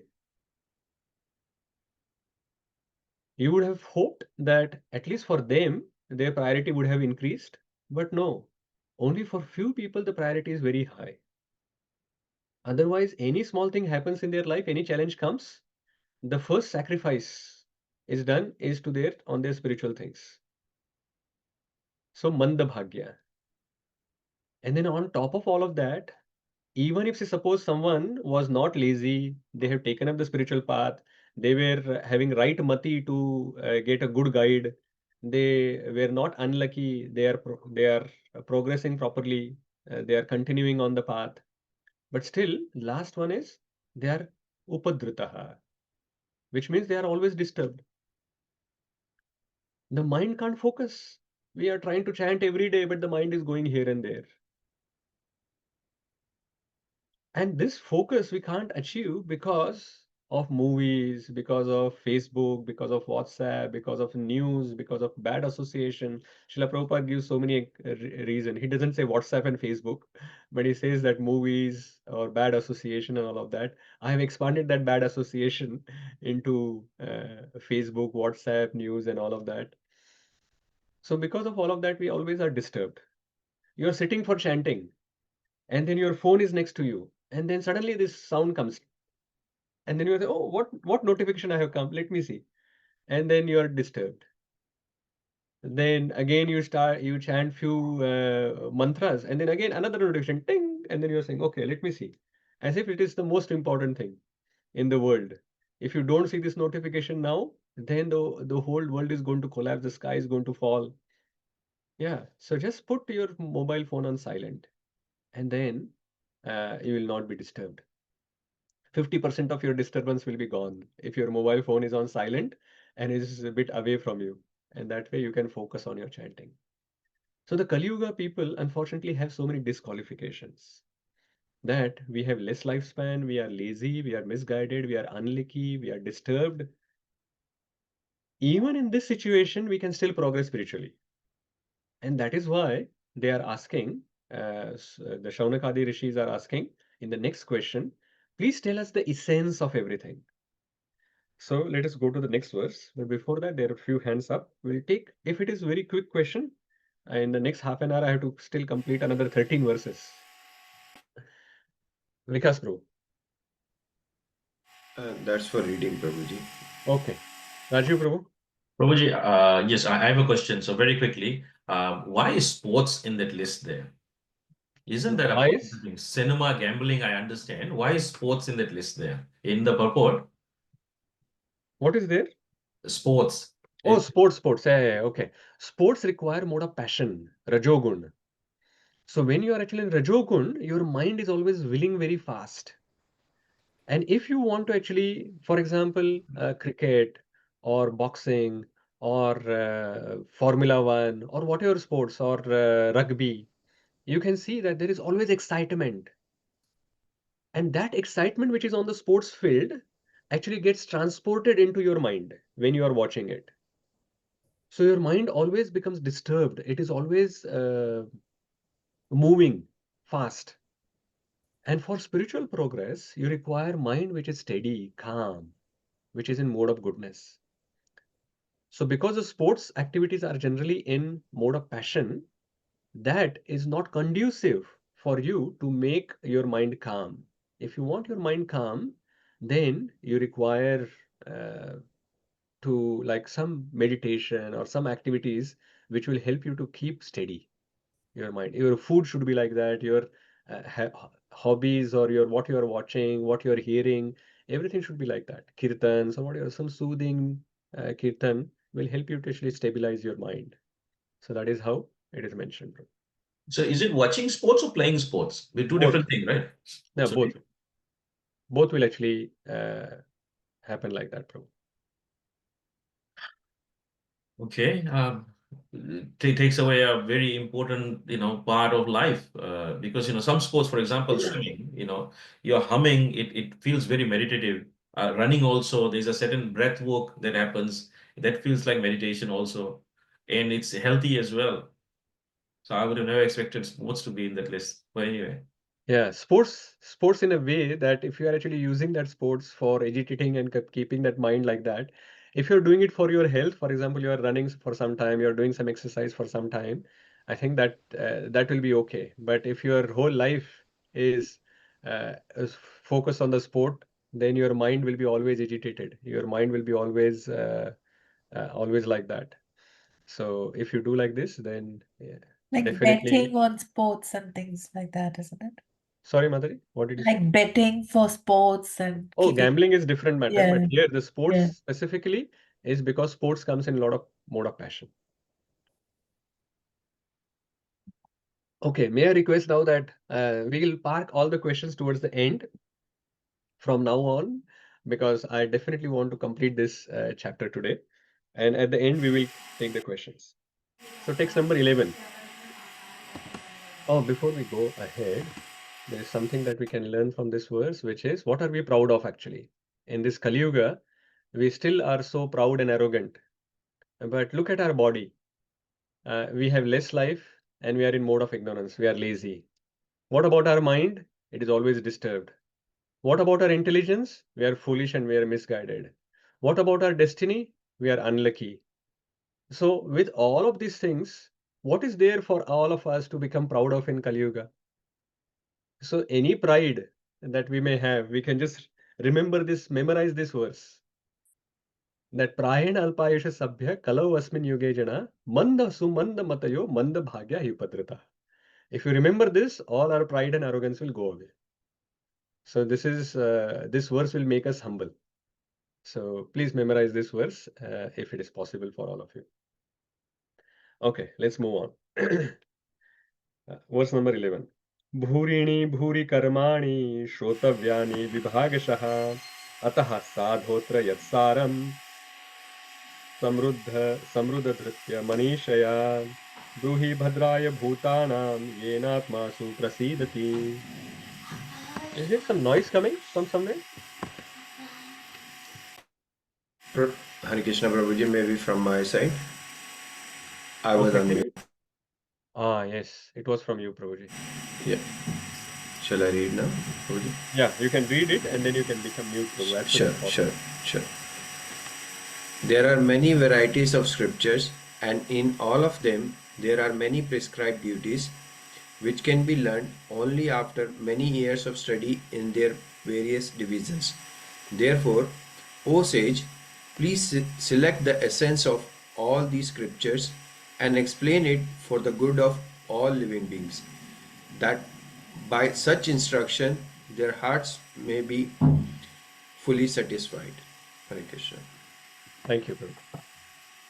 So the 6 questions which are going on here, so this is on the second question. So the first question was in the verse number 9, where sages asked, what is the absolute and ultimate good for all people in general? Now in this verse, the second question is coming. What is the essence of all scriptures? So not only ultimate good and absolute and ultimate good for people, but what is the essence? Because of all these qualifications which are mentioned or disqualifications of Kali Yuga people, it is difficult for people in Kali Yuga to understand like even if Suta Goswami presents that this scriptures mention this scriptures mention this scripture mentions this, and he's capable of doing all of that. But are we capable of learning and understanding and then assimilating and then saying that, okay, now Suta Goswami has presented these 10 things, I can this now understand what is the best and I'll take it from that.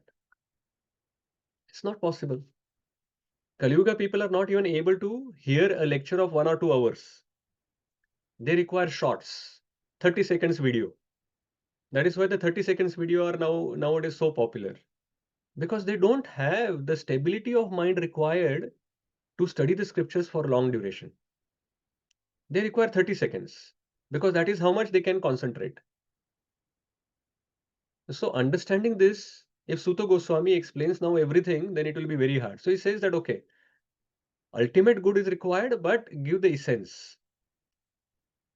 Now you can see Bhagavad Gita's example. Now Bhagavad Gita is the essence of all the Vedic knowledge. It's only 700 verses.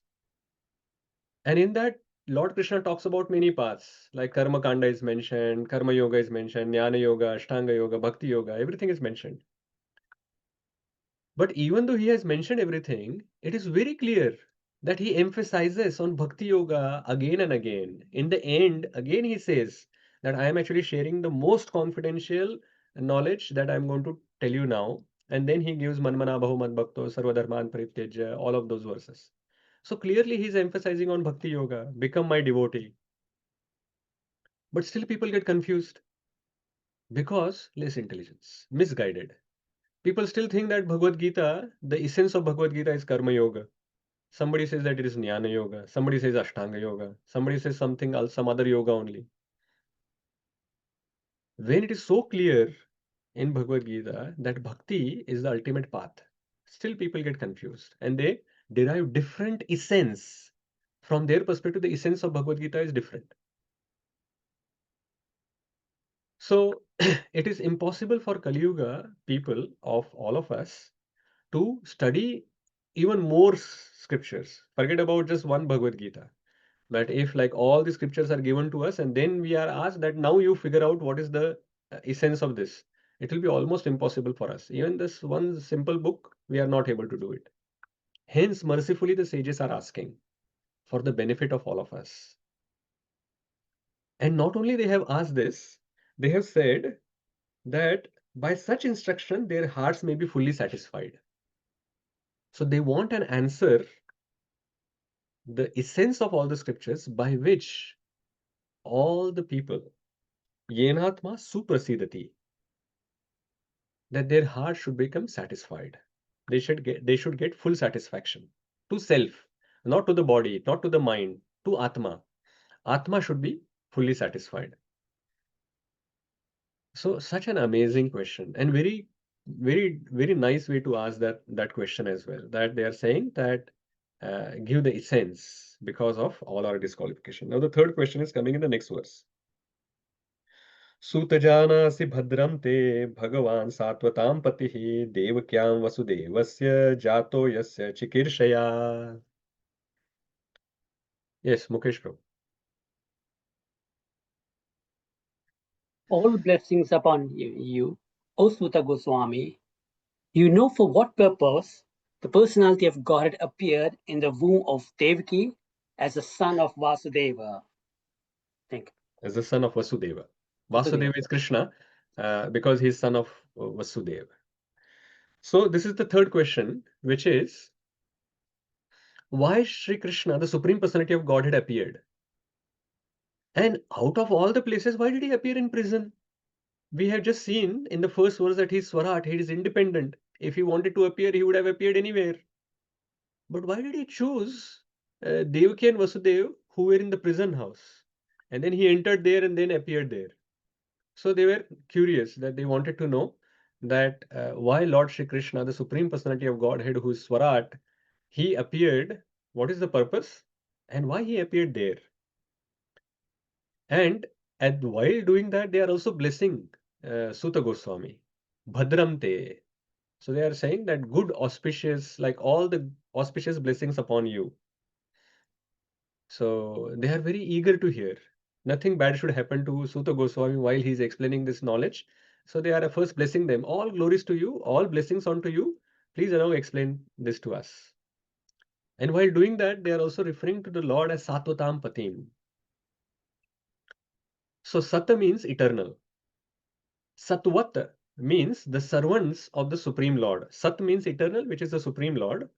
Servants of the Supreme Lord are called Satvat. And Satvatam Pati is Krishna because he is the protector of the devotees. So Krishna is Bhakta Vatsal. He is the lover of all his devotees. That is why he is called Satvatam Pati. He is the protector of all the devotees, Satvatams. Let us go to the next verse. Tanna shushrushamananam arhasyanganuvarnitum yasyavataro bhutanam shemaya cha bhavaya cha. Mantramulam Prabhu. Hare Krishna Prabhuji. O Suta Goswami, we are eager to learn about the personality of Godhead and his incarnations. Please explain to us those teachings imparted by previous masters, acharyas, for one is uplifted both by speaking them and by hearing them. Wonderful verse. Wonderful verse. Now here the glorification of hearing and speaking the Lord is mentioned. Also, they are pointing towards the next two questions that they are going to ask, the fourth and fifth questions, that they are interested to hear about the personality of Godhead and his incarnations. But mainly, they are saying that please explain to us those teachings imparted by previous acharyas.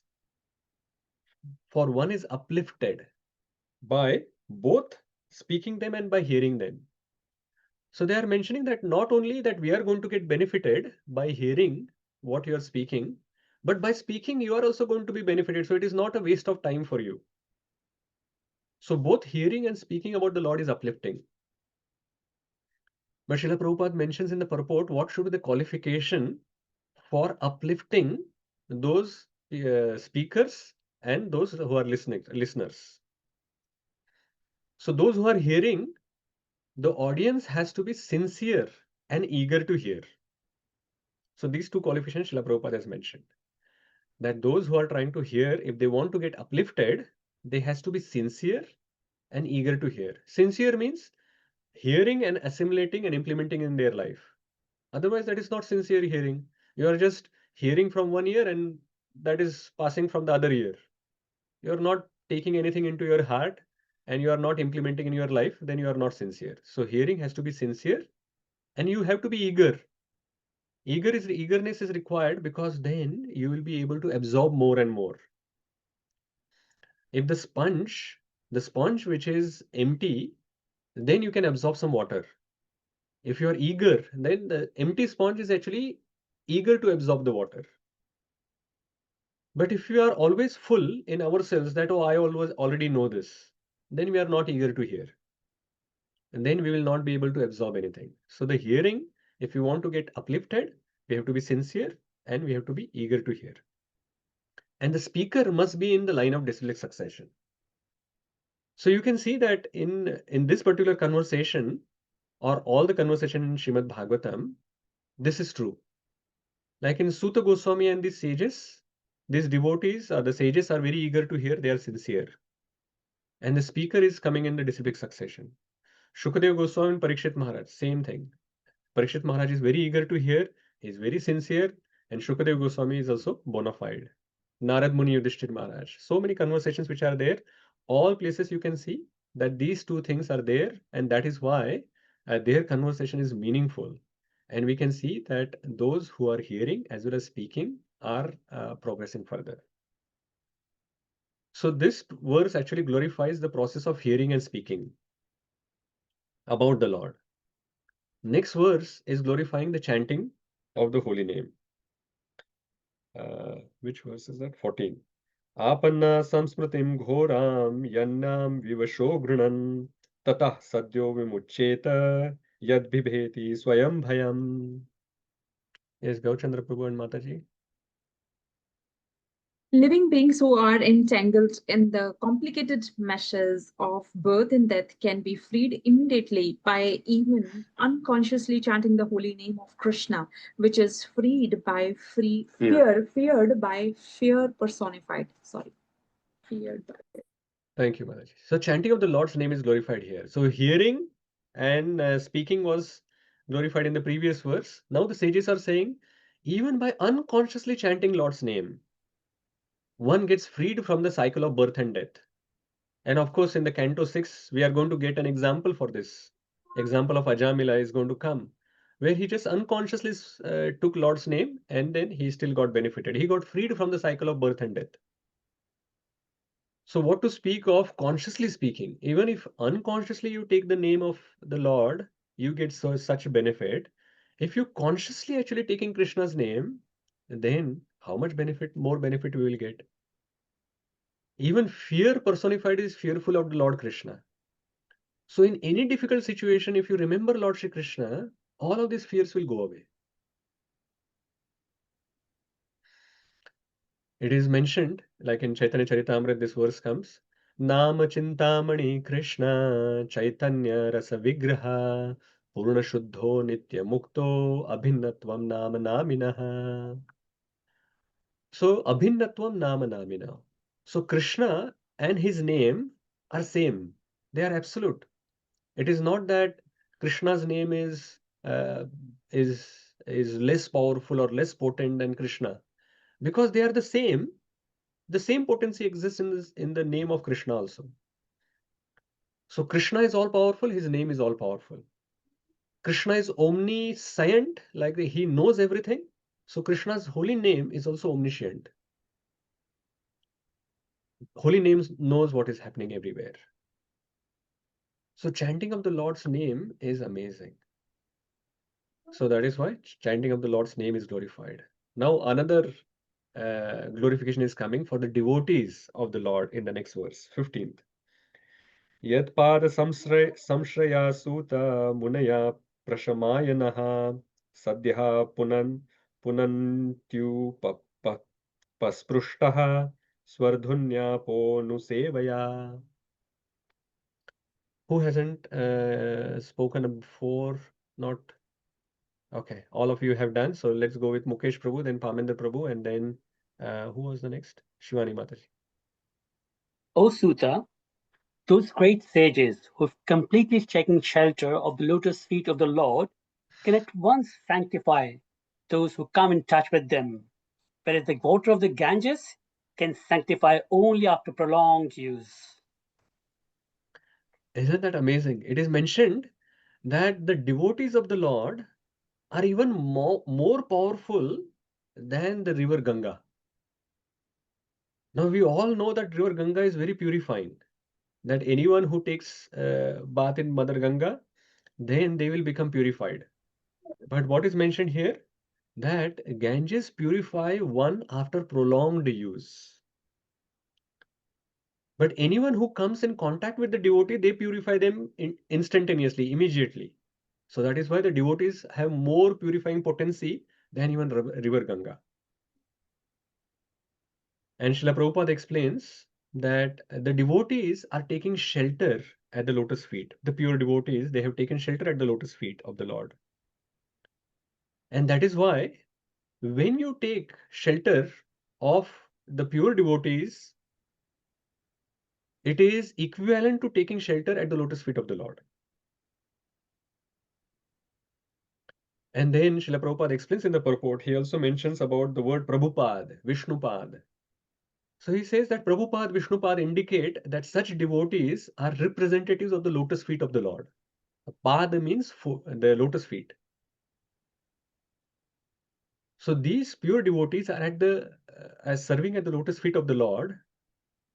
That is why when we actually take shelter of them, we are actually taking shelter of the lotus feet of the Supreme Lord.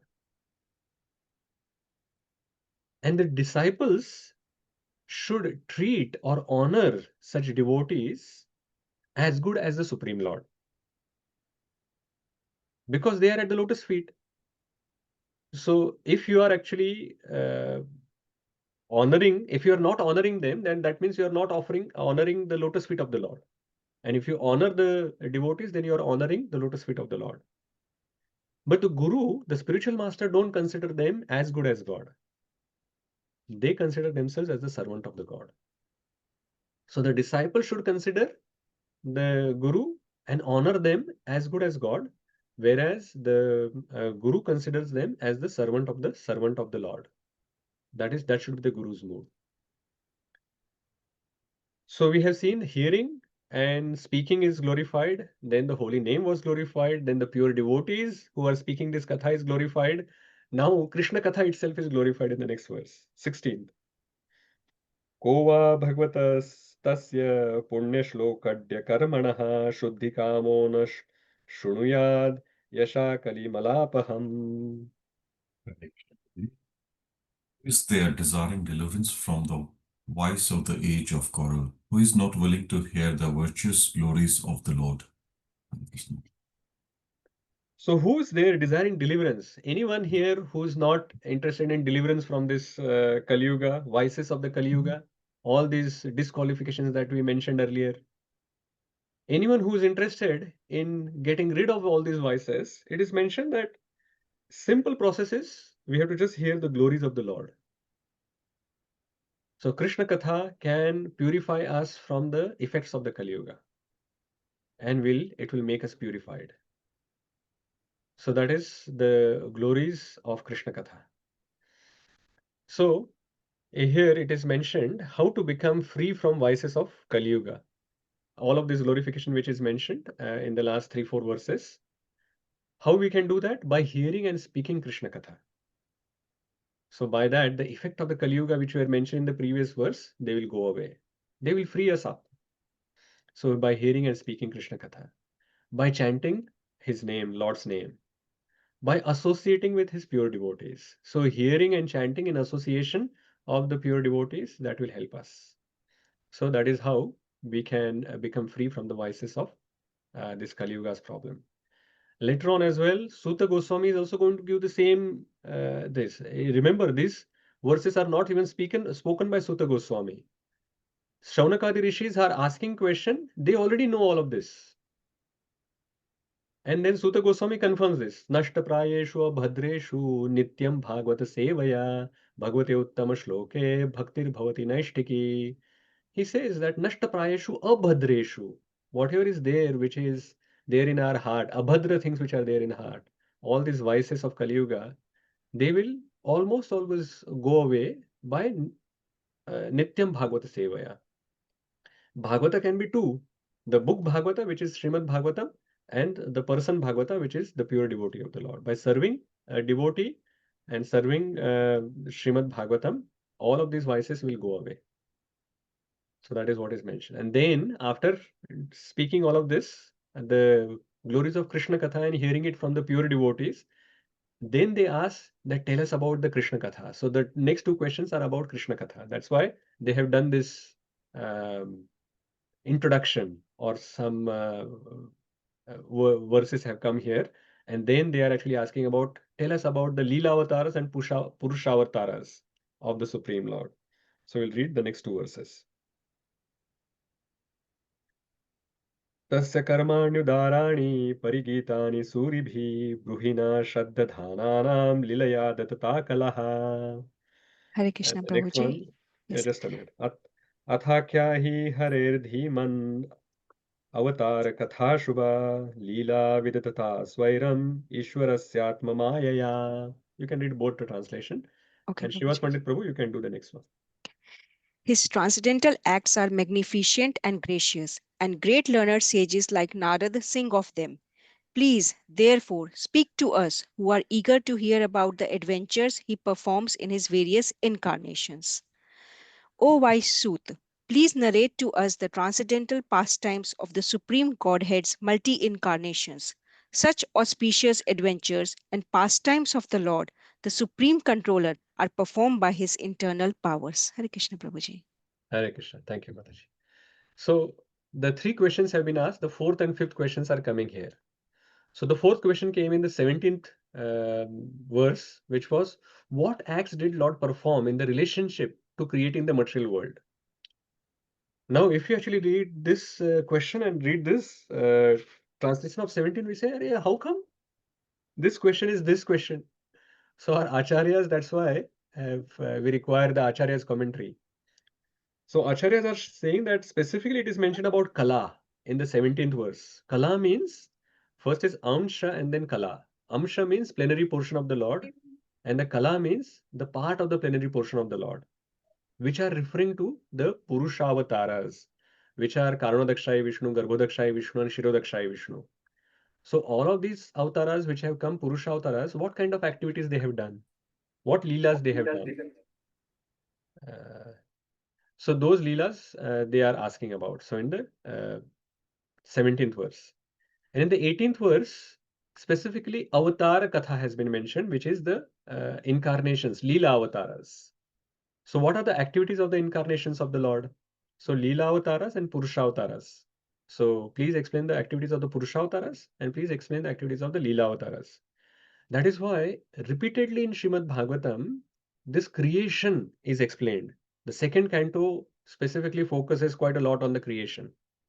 And we are thinking, why Shukadev Goswami is mentioning so much about this creation and how it is like all these worlds are created, universes are created, very technical description. Then the third canto, fifth canto, again and again it keeps coming. It is because the sages are asking about it. That please explain the Purusha avatars and what are the activities done. So that is why it comes. So, and then from 19th verse, for the next few verses, they explain their eagerness to hear. Let us go ahead. Vayam tuna vitrupyam uttama shloka vikrame yachrunvatam rasadnyanam swadu swadu pade pade. Hare Krishna. We never tire of hearing the transcendental pastimes of the personality of Godhead, who is glorified by hymns and prayers.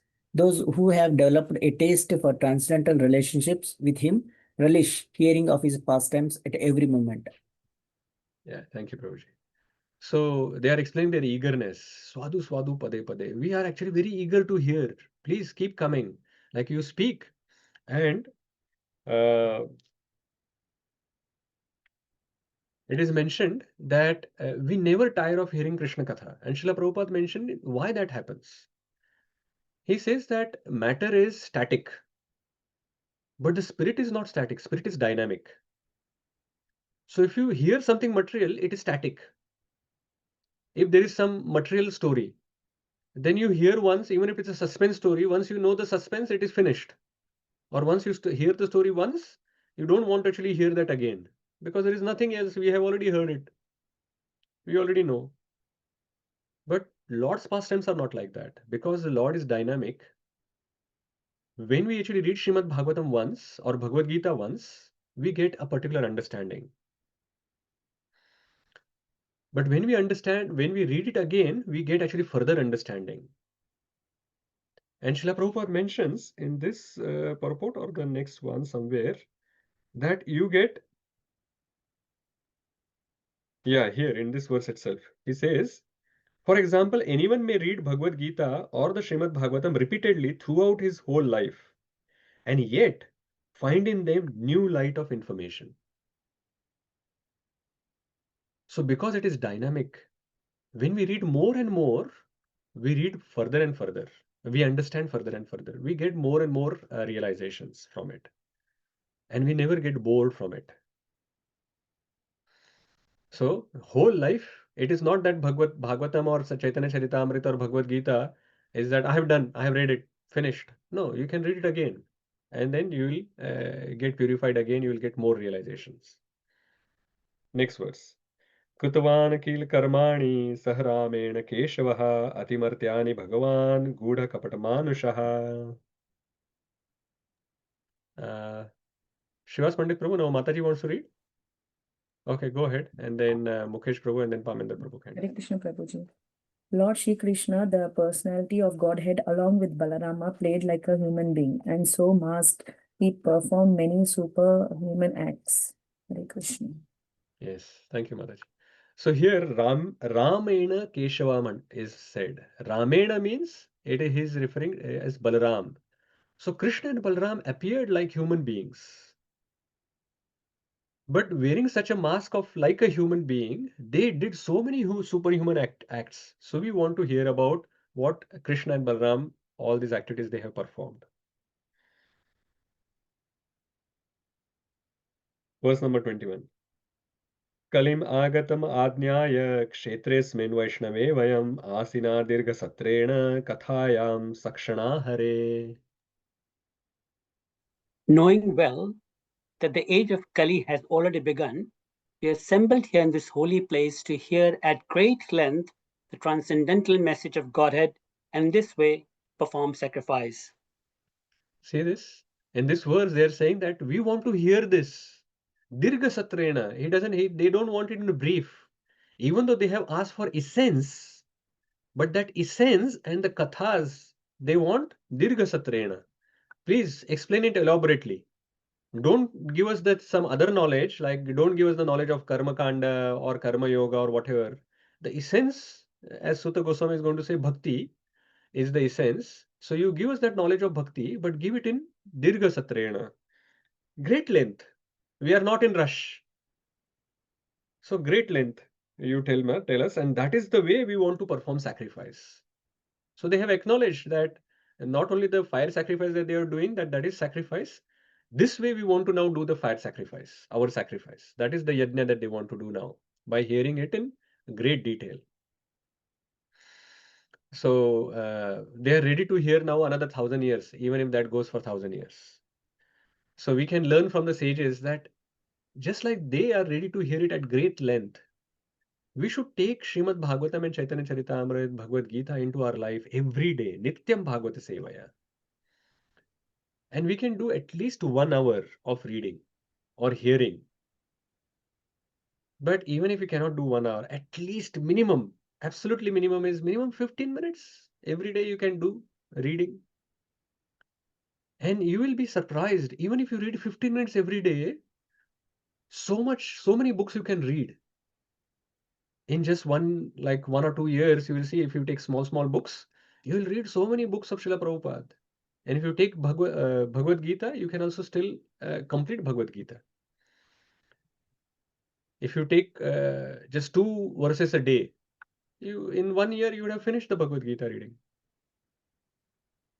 Bhagavatam will take little longer if you just read 15 minutes every day. But just like they are ready to do Dirgha Satra. But we can do Laghu Satra, little small sessions, because we're in Kali Yuga, we can do Laghu Satra. Okay, verse number 22. Tvamna sandarshito dhatra dustaram nistitirshataam kalim sattvaharam pumsam karnadhara ivarnavam. We think that we have met your goodness by the will of providence. We just so that we may accept you as captain of a ship for those who desire to cross the difficult ocean of Kali, which deteriorates all the good qualities of a human being. Hare Krishna. Hare Krishna. So they have accepted Suta Goswami as the captain of the ship. And this captain of the ship, they are giving the responsibility that please guide us how we can navigate through the ocean of Kali Yuga, which deteriorates all good qualities. And what is the ship that they are mentioning? That is the message of Bhagavad Gita and Srimad Bhagavatam. Srila Prabhupada mentions in the last line of that purport, the ship in this is the message of Lord Shri Krishna in the shape of Bhagavad Gita or Srimad Bhagavatam. So this captain is going to navigate or give us the message of Srimad Bhagavatam, Bhagavad Gita in a way that we can actually navigate through the Kali Yuga, which actually deteriorates all the good qualities of the person. Right? So, Kali Yuga's more further disqualifications are mentioned. The Kali Yuga's disqualification, not yours and mine. In Kali Yuga, we actually forget aim of life. Everyone forgets aim of life. Everyone thinks that we are body, we are not the soul. And the lifespan also gradually reduces. But more than that also, the memory, the finer sentiments, strength, our better qualities like austerity, compassion, charity, humility, they also gradually reduce. And more elaborate description of this will come in 12th canto of Srimad Bhagavatam. That's in the end, we will see more qualities of Kali Yuga there. But Srila Prabhupada has mentioned some of them in the purport. After saying all of this, now the final question that they are going to ask in the last verse. Bruhi Yogeshware Krishne Brahmane Dharma Varmani Swam Kashtham Adhunopete Dharma Kam Sharanam Gataha. Yes, Mataji and Prabhuji. Go ahead. Since Sri Krishna, the absolute truth, the master of all mystic powers, has departed for his own abode, please tell us to whom the religious principles have now gone for shelter. Yeah. So by now, the Lord has already left the universe, like left the planet of Earth. So where have religious principles gone and taken shelter of after his disappearance? Because Lord says, right, that yada yada hi dharmasya glanir bhavati bharata. And then he says, what is the next verse? Paritranaya sadhuna. Paritranaya sadhuna vinashaya cha drishtaam dharma samsthapanarthaya, as well he is mentioning. So now that the Lord has left from here, he has disappeared, then what happened to all the religious principles? Where have they gone? Where have they taken shelter of? Answer is Srimad Bhagavatam, but we will get that answer in the next session. So all of these questions that the sages have asked, where they have asked and where they are going to get answered, they are mentioned on this slide. I will put this slide onto the group as well, so that you know exactly which words this questions were asked and where exactly the answers are going to come. And if you have the Bhagavad Subodhani, you already have this information. So we will finish here today. Are there any questions, comments, or realizations, or any summary points, anything that you want to take away with you that you can mention now? Hare Krishna. Yes, Mataji. Shama Kumari Mataji. Hare Krishna, Prabhuji. I have a question. Can I ask it? Yes, Mataji. Okay. So, Prabhuji, chronologically, how did it happen? Like, because we see that the yagyas are happening in the middle of towards the end of we can say Dwapar Yuga, and then we know that Balram he left Kurukshetra war. He said, "I'm not going to participate," and he goes to Naimisaranya and saves the head of Romaharshana Suta. Romaharshana Suta, yeah. So he saves the head of Romaharshana Suta, and then there comes Suta Goswami, and they gave him the seat on the Vyasa Yeah. and he started speaking. But because Balramji has just gone, and Parikshit is still in the womb of Uttara. I'll explain. So chronologically, if you try to understand Bhagavatam, it is very difficult to understand. Bhagavatam is actually not written chronologically, but I can give you the sequence of how it happened for this particular thing. Then it will make sense. Remember, these sages are actually doing this yajna for 1,000 years. So when they started the yajna, at that time, Romaharshana Sutta was with them. And at that time, when Balram, so the fighting is going on, the Balram came. Balram did not want to actually participate in Mahabharat fight. Yeah, this is war. So he was going around, and then when he came where the sages were doing this yajna, when Romaharshana Sutta was not respectful, he killed Romaharshana Sutta, right? And at that time, then afterwards, the Balramji actually also mentioned that, okay, I will, if the sages, all of you want, I can make him again alive, Romaharshana Sutta. But they said, no, you are the Supreme Personality of Godhead, you have already taken this action. But if you want to do something, then let his son, this Suta Goswami that who's speaking, let him give your blessings to him, and with your blessings, then we will continue hearing from him. So then Suta Goswami was given the blessings by Balram, and Balram left. Then their things are continuing, like their yajnas are continuing. Now the Mahabharata war is finished. Their Krishna has also left from this planet because it is still yajna is going on for 1,000 years. And then after the Krishna has left from this planet, then they are actually giving the seat of to Suta Goswami and saying that now you please explain to us Bhagavatam. So that is how this chronologically that is happening.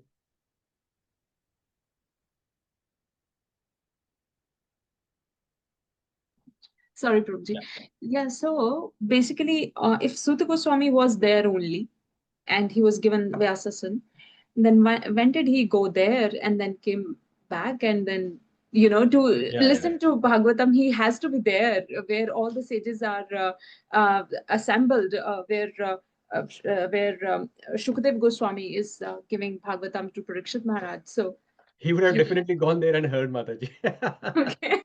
Because it is clearly that he has heard from Shukadev Goswami, because there is that period, right? That Yes. time is there. So it Yes. doesn't say exactly chronologically how it has happened. But even if logically you think, it is possible that after the Romaharshana Sutta was killed, the Suta Goswami, like his son was given the blessings, but it doesn't mean that he started speaking immediately. So afterwards, when Parikshit Maharaj is leaving, like Krishna has already left, and when Parikshit Maharaj is leaving and Shukadev Goswami is explaining, suddenly all the sages appear there. Yes. So Yes. at that time, Suta Goswami would have gone there at that point and Yeah, listened, and then come back, and then that is when they all want to now hear. Now you have heard from Shukadev Goswami, please tell us. But chronologically, that is why it is mentioned that Bhagavatam is not like a chronological. Of course, the events are happening chronologically, but there are many things in Bhagavatam that you will actually get confused if you actually think in a linear way. Our time is cyclic. For example, when this Varaha avatar is getting explained, sometimes he is mentioned that this is red color, sometimes he's mentioned in some other color, and we are thinking, Arey, how come now few in some other canto you mentioned that he's of this color, now you are saying he's white color. So which color is he really? No, because it is cyclic. He comes again and again. So because he comes again and again, then sometimes he came in this color, sometimes he came in that color. So there is no contradiction. So our time is cyclic, and some of these events which are happening in this Srimad Bhagavatam, they are also coming from cyclic. Of course, this hearing of Srimad Bhagavatam has happened linearly there. So that is why we are able to actually understand, at least in this case, how this happened linearly. Logically, if you think about it, it is possible that actually we can comprehend that. But generally, if you try to understand the entire Srimad Bhagavatam in a linear way, in a chronological, after this happened, then what happened, then what happened, then we will get confused a lot. So the reason why Suta Goswami has actually given and Shukadeva Goswami in this particular way is so that we can focus on the essence of everything, not on the events. Events were just incidental. So the events are not given so that we can actually focus on the events. Events are given just for the context so that we can understand the knowledge that is given in that context. So that is how we should actually accept Srimad Bhagavatam and the knowledge given in Srimad Bhagavatam. Sure. Thank you so much, Prabhuji. It's just because sometimes kids they ask such questions Yeah, yeah. No, that that is how. it happens. So it's like, no, but That thank you is so why much. it is 1,000-year sacrifice is the key. Because they were doing 1,000-year sacrifice. Suta Goswami doesn't have to be present that full time there. All the time there, yes. And also the sages they could travel with the speed of their mind, Correct. place Suddenly, where yeah, immediately they appeared. something auspicious is happening, so they can just appear there and listen to it and then come back. And it's also a matter of only 7 days. It was not a very long conversation that was happening. Short break. Yes.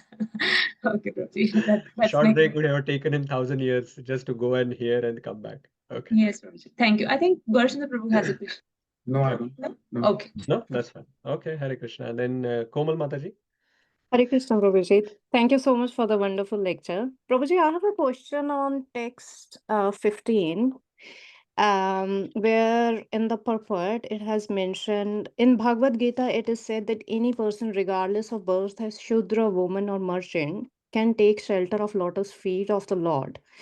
Why there is a specific mention of a Shudra, woman, or merchant? Why it is not just said that regardless of birth, you can, take the shelter Yeah. of lotus feet?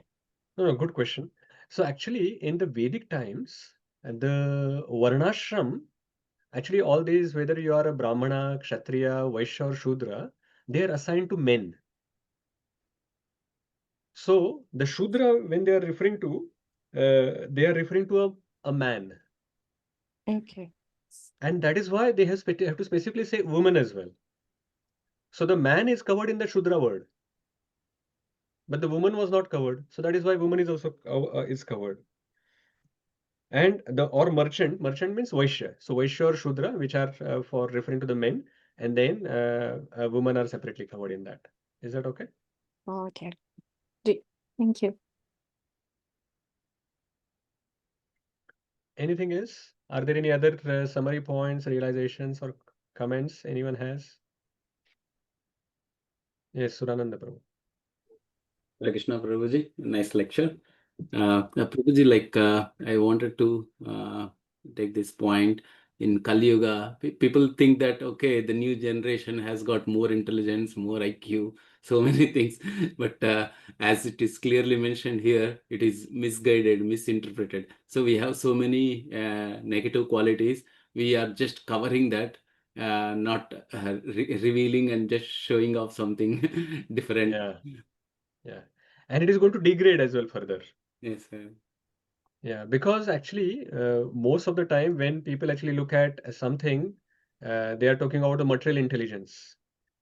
So materially, they may get advanced more and more, more and more, and they think that that is how the advancement is. But spiritually, they are degrading further and further and further, because more materially advanced, that means less spiritually advanced. So they are going away from spirituality more and more over a period of time. So that is how the degradation is happening in the Kali Yuga. Thanks. A very good point. Aparna Mataji. Hare Krishna Prabhuji Danvat Pranam. I got one learning and one comment. So the way you explained about Sat, Satvat and Satvatampati, I never heard of that before. That was a really lovely thing to know. Thank you so much. And my comment was the way you explained in one of the slide that why we should be proud of. There's nothing we can feel proud of ourselves. So it's really humbling and it's really profound. So thank you so much. Hare Krishna. Hare Krishna. And the Sattvatam Patim description is given in the purport as well, Mataji. So I'm just repeating what Srila Prabhupada has mentioned. Yeah, Hare Krishna. Rajiv Prabhu. Hare Krishna Prabhuji. Um, I don't know whether this is a question or a comment, but maybe a question. This is so interesting, and I'm learning this for the very first time. I'm thinking of my children. Why hasn't this been injected into the schooling system? And so, the spiritual growth will be, and you mentioned that, old age is probably too late to learn about these things. Normally, that's what it is, because we don't understand it and we don't understand it well enough to teach our kids. They ask so many questions, we avoid the topic. And even, some shlokas or mantras, we don't, because we know if we pronounce it incorrectly, it'll take us down a different path. So we avoid these discussions, avoid these topics. Why can't we have bona fide teachers, have or build that the way we've built our society to ensure that this is in the mainstream schooling system itself? Correct, Because, Prabhu. the I think language we're this using is also is English. Kids will understand. Yeah, understood, Prabhu. So, in the interest of time, I'm just moving ahead and answering. Sorry, Prabhu. So, what I'm saying is, yes, our Vedic schooling was having actually all of this material knowledge as well as spiritual knowledge. For example, when Arjuna was given this knowledge, he was also taught on Dhanurvidya because he's a Kshatriya, so he has to be taught how to use all the weapons. So that is the material knowledge that he was given. But at the same time, he was also given as the spiritual knowledge. So this material knowledge and spiritual knowledge was actually always combined into our system of knowledge or system of education. Only when the politicians actually started governing things differently, and they decided to create this secular world for us, which is uh, which is without God. Or basically, their way of secularism is that without actually like downplaying Hinduism, like the Sanatan Dharma that we have, downplaying that the knowledge which is given in Sanatan Dharma is the secular way of governing the world from their perspective. So when that started happening after independence, that is where then we actually lost this knowledge. Otherwise, there were Gurukula systems which were there in Bharat, so many, which were actually giving the spiritual knowledge. But then, because of the lack of support, then slowly, it was gone. And even before independence, the British rule also mainly focused on undermining the Vedic knowledge and undermining our languages, and then trying to give more importance to English, and also trying to give more importance to the material knowledge. And that is where then the convent schools have started coming in India, and everyone wanted to put their children into English medium school instead of their own regional language school. And if anyone is learnt in the vernacular languages, then they are looked down upon when they actually move ahead. So this culture got created. We have created it, and it is in our hand now to change that culture. That is where many devotees are now taking up this particular service, that they are starting gurukuls, where they are actually giving this knowledge of material education, but at the same time they are also introducing the knowledge of spirituality. They are giving the knowledge of Bhagavad Gita, how they can actually calm their mind, how they can inject values in their lives. The children can inject and imbibe those values. All of these are being taught to them. But of course, it will take many devotees to do like that, to create that movement, to change the culture that we are in. But definitely, with whatever we have at this point in time, we have to see that how we can actually do it better. So now that we know, we have to see how we can actually pass on this knowledge to our children.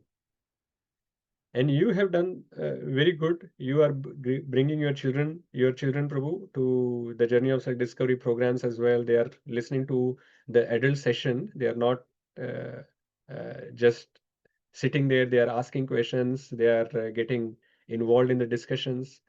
So automatically we are passing these samskaras, these values to them. And you have also taken the Bhagavatam books home for your children to read. So they are definitely going to get those values just because you have received it. And you have now seriously thinking of giving it to your children. And this is how we can change the world one child at a time. And even before one child, one person at a time, that is ourselves. If we change, the people around us will get influenced, and they will also take Krishna consciousness. Our children will progress, and that is how our next generation will progress. Thank you. All right? Okay. Hare Krishna. Yes, Gaurchandra Prabhu and Mataji, Shama Kumari Mataji. Prabhuji, so the take home lesson for me today is that one should hear sincerely and one should always be eager to hear. And another thing that you mentioned, that sincerity means assimilating and implementing whatever you have heard. And also the speaker should be coming from the line of disciplic succession. So thank you so much for that. Excellent. Thank you very much. And sorry, I have made it Dirgha Satra. Instead of 2 hours, now it has gone to 2 hours, 20 minutes. My apologies for that. I'll try to improve. My sessions are always like this, Dirgha Satra. And those who have attended before in Bhakti Shastri as well, that is how they used to go. But I'm trying to improve. So I'll try to be in 2 hours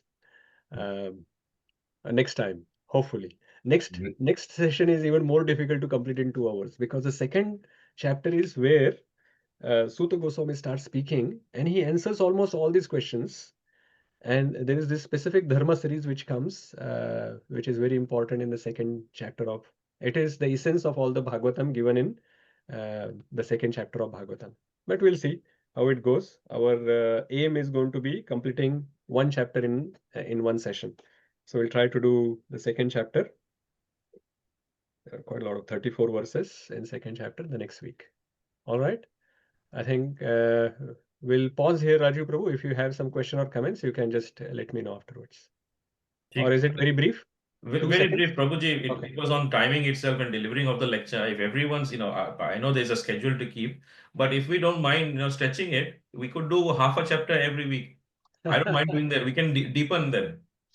No, that is right. But we are also doing this as a study guide for a course for Bhakti Vaibhav that some devotees are doing. We are trying to complete that in 4 years. So the 6 cantos we want to finish in 4 years. So if that has to happen, that I have to actually keep the pace. Otherwise, it will go on for ages. I don't mind, but I still want to. I have committed something that I'll try to do it in 4 years. So we'll try to do like that. Hare Krishna, Prabhu. Okay, Hare Krishna. We'll pause here, and we will meet again next week. Srila Prabhupada ki jai. Inspiration Ambarish Maharaj Prabhu ki jai. Samaveta Bhakta Vrinda ki jai. Thank you so much, Prabhuji. Hare Krishna. Hare Krishna, Prabhuji.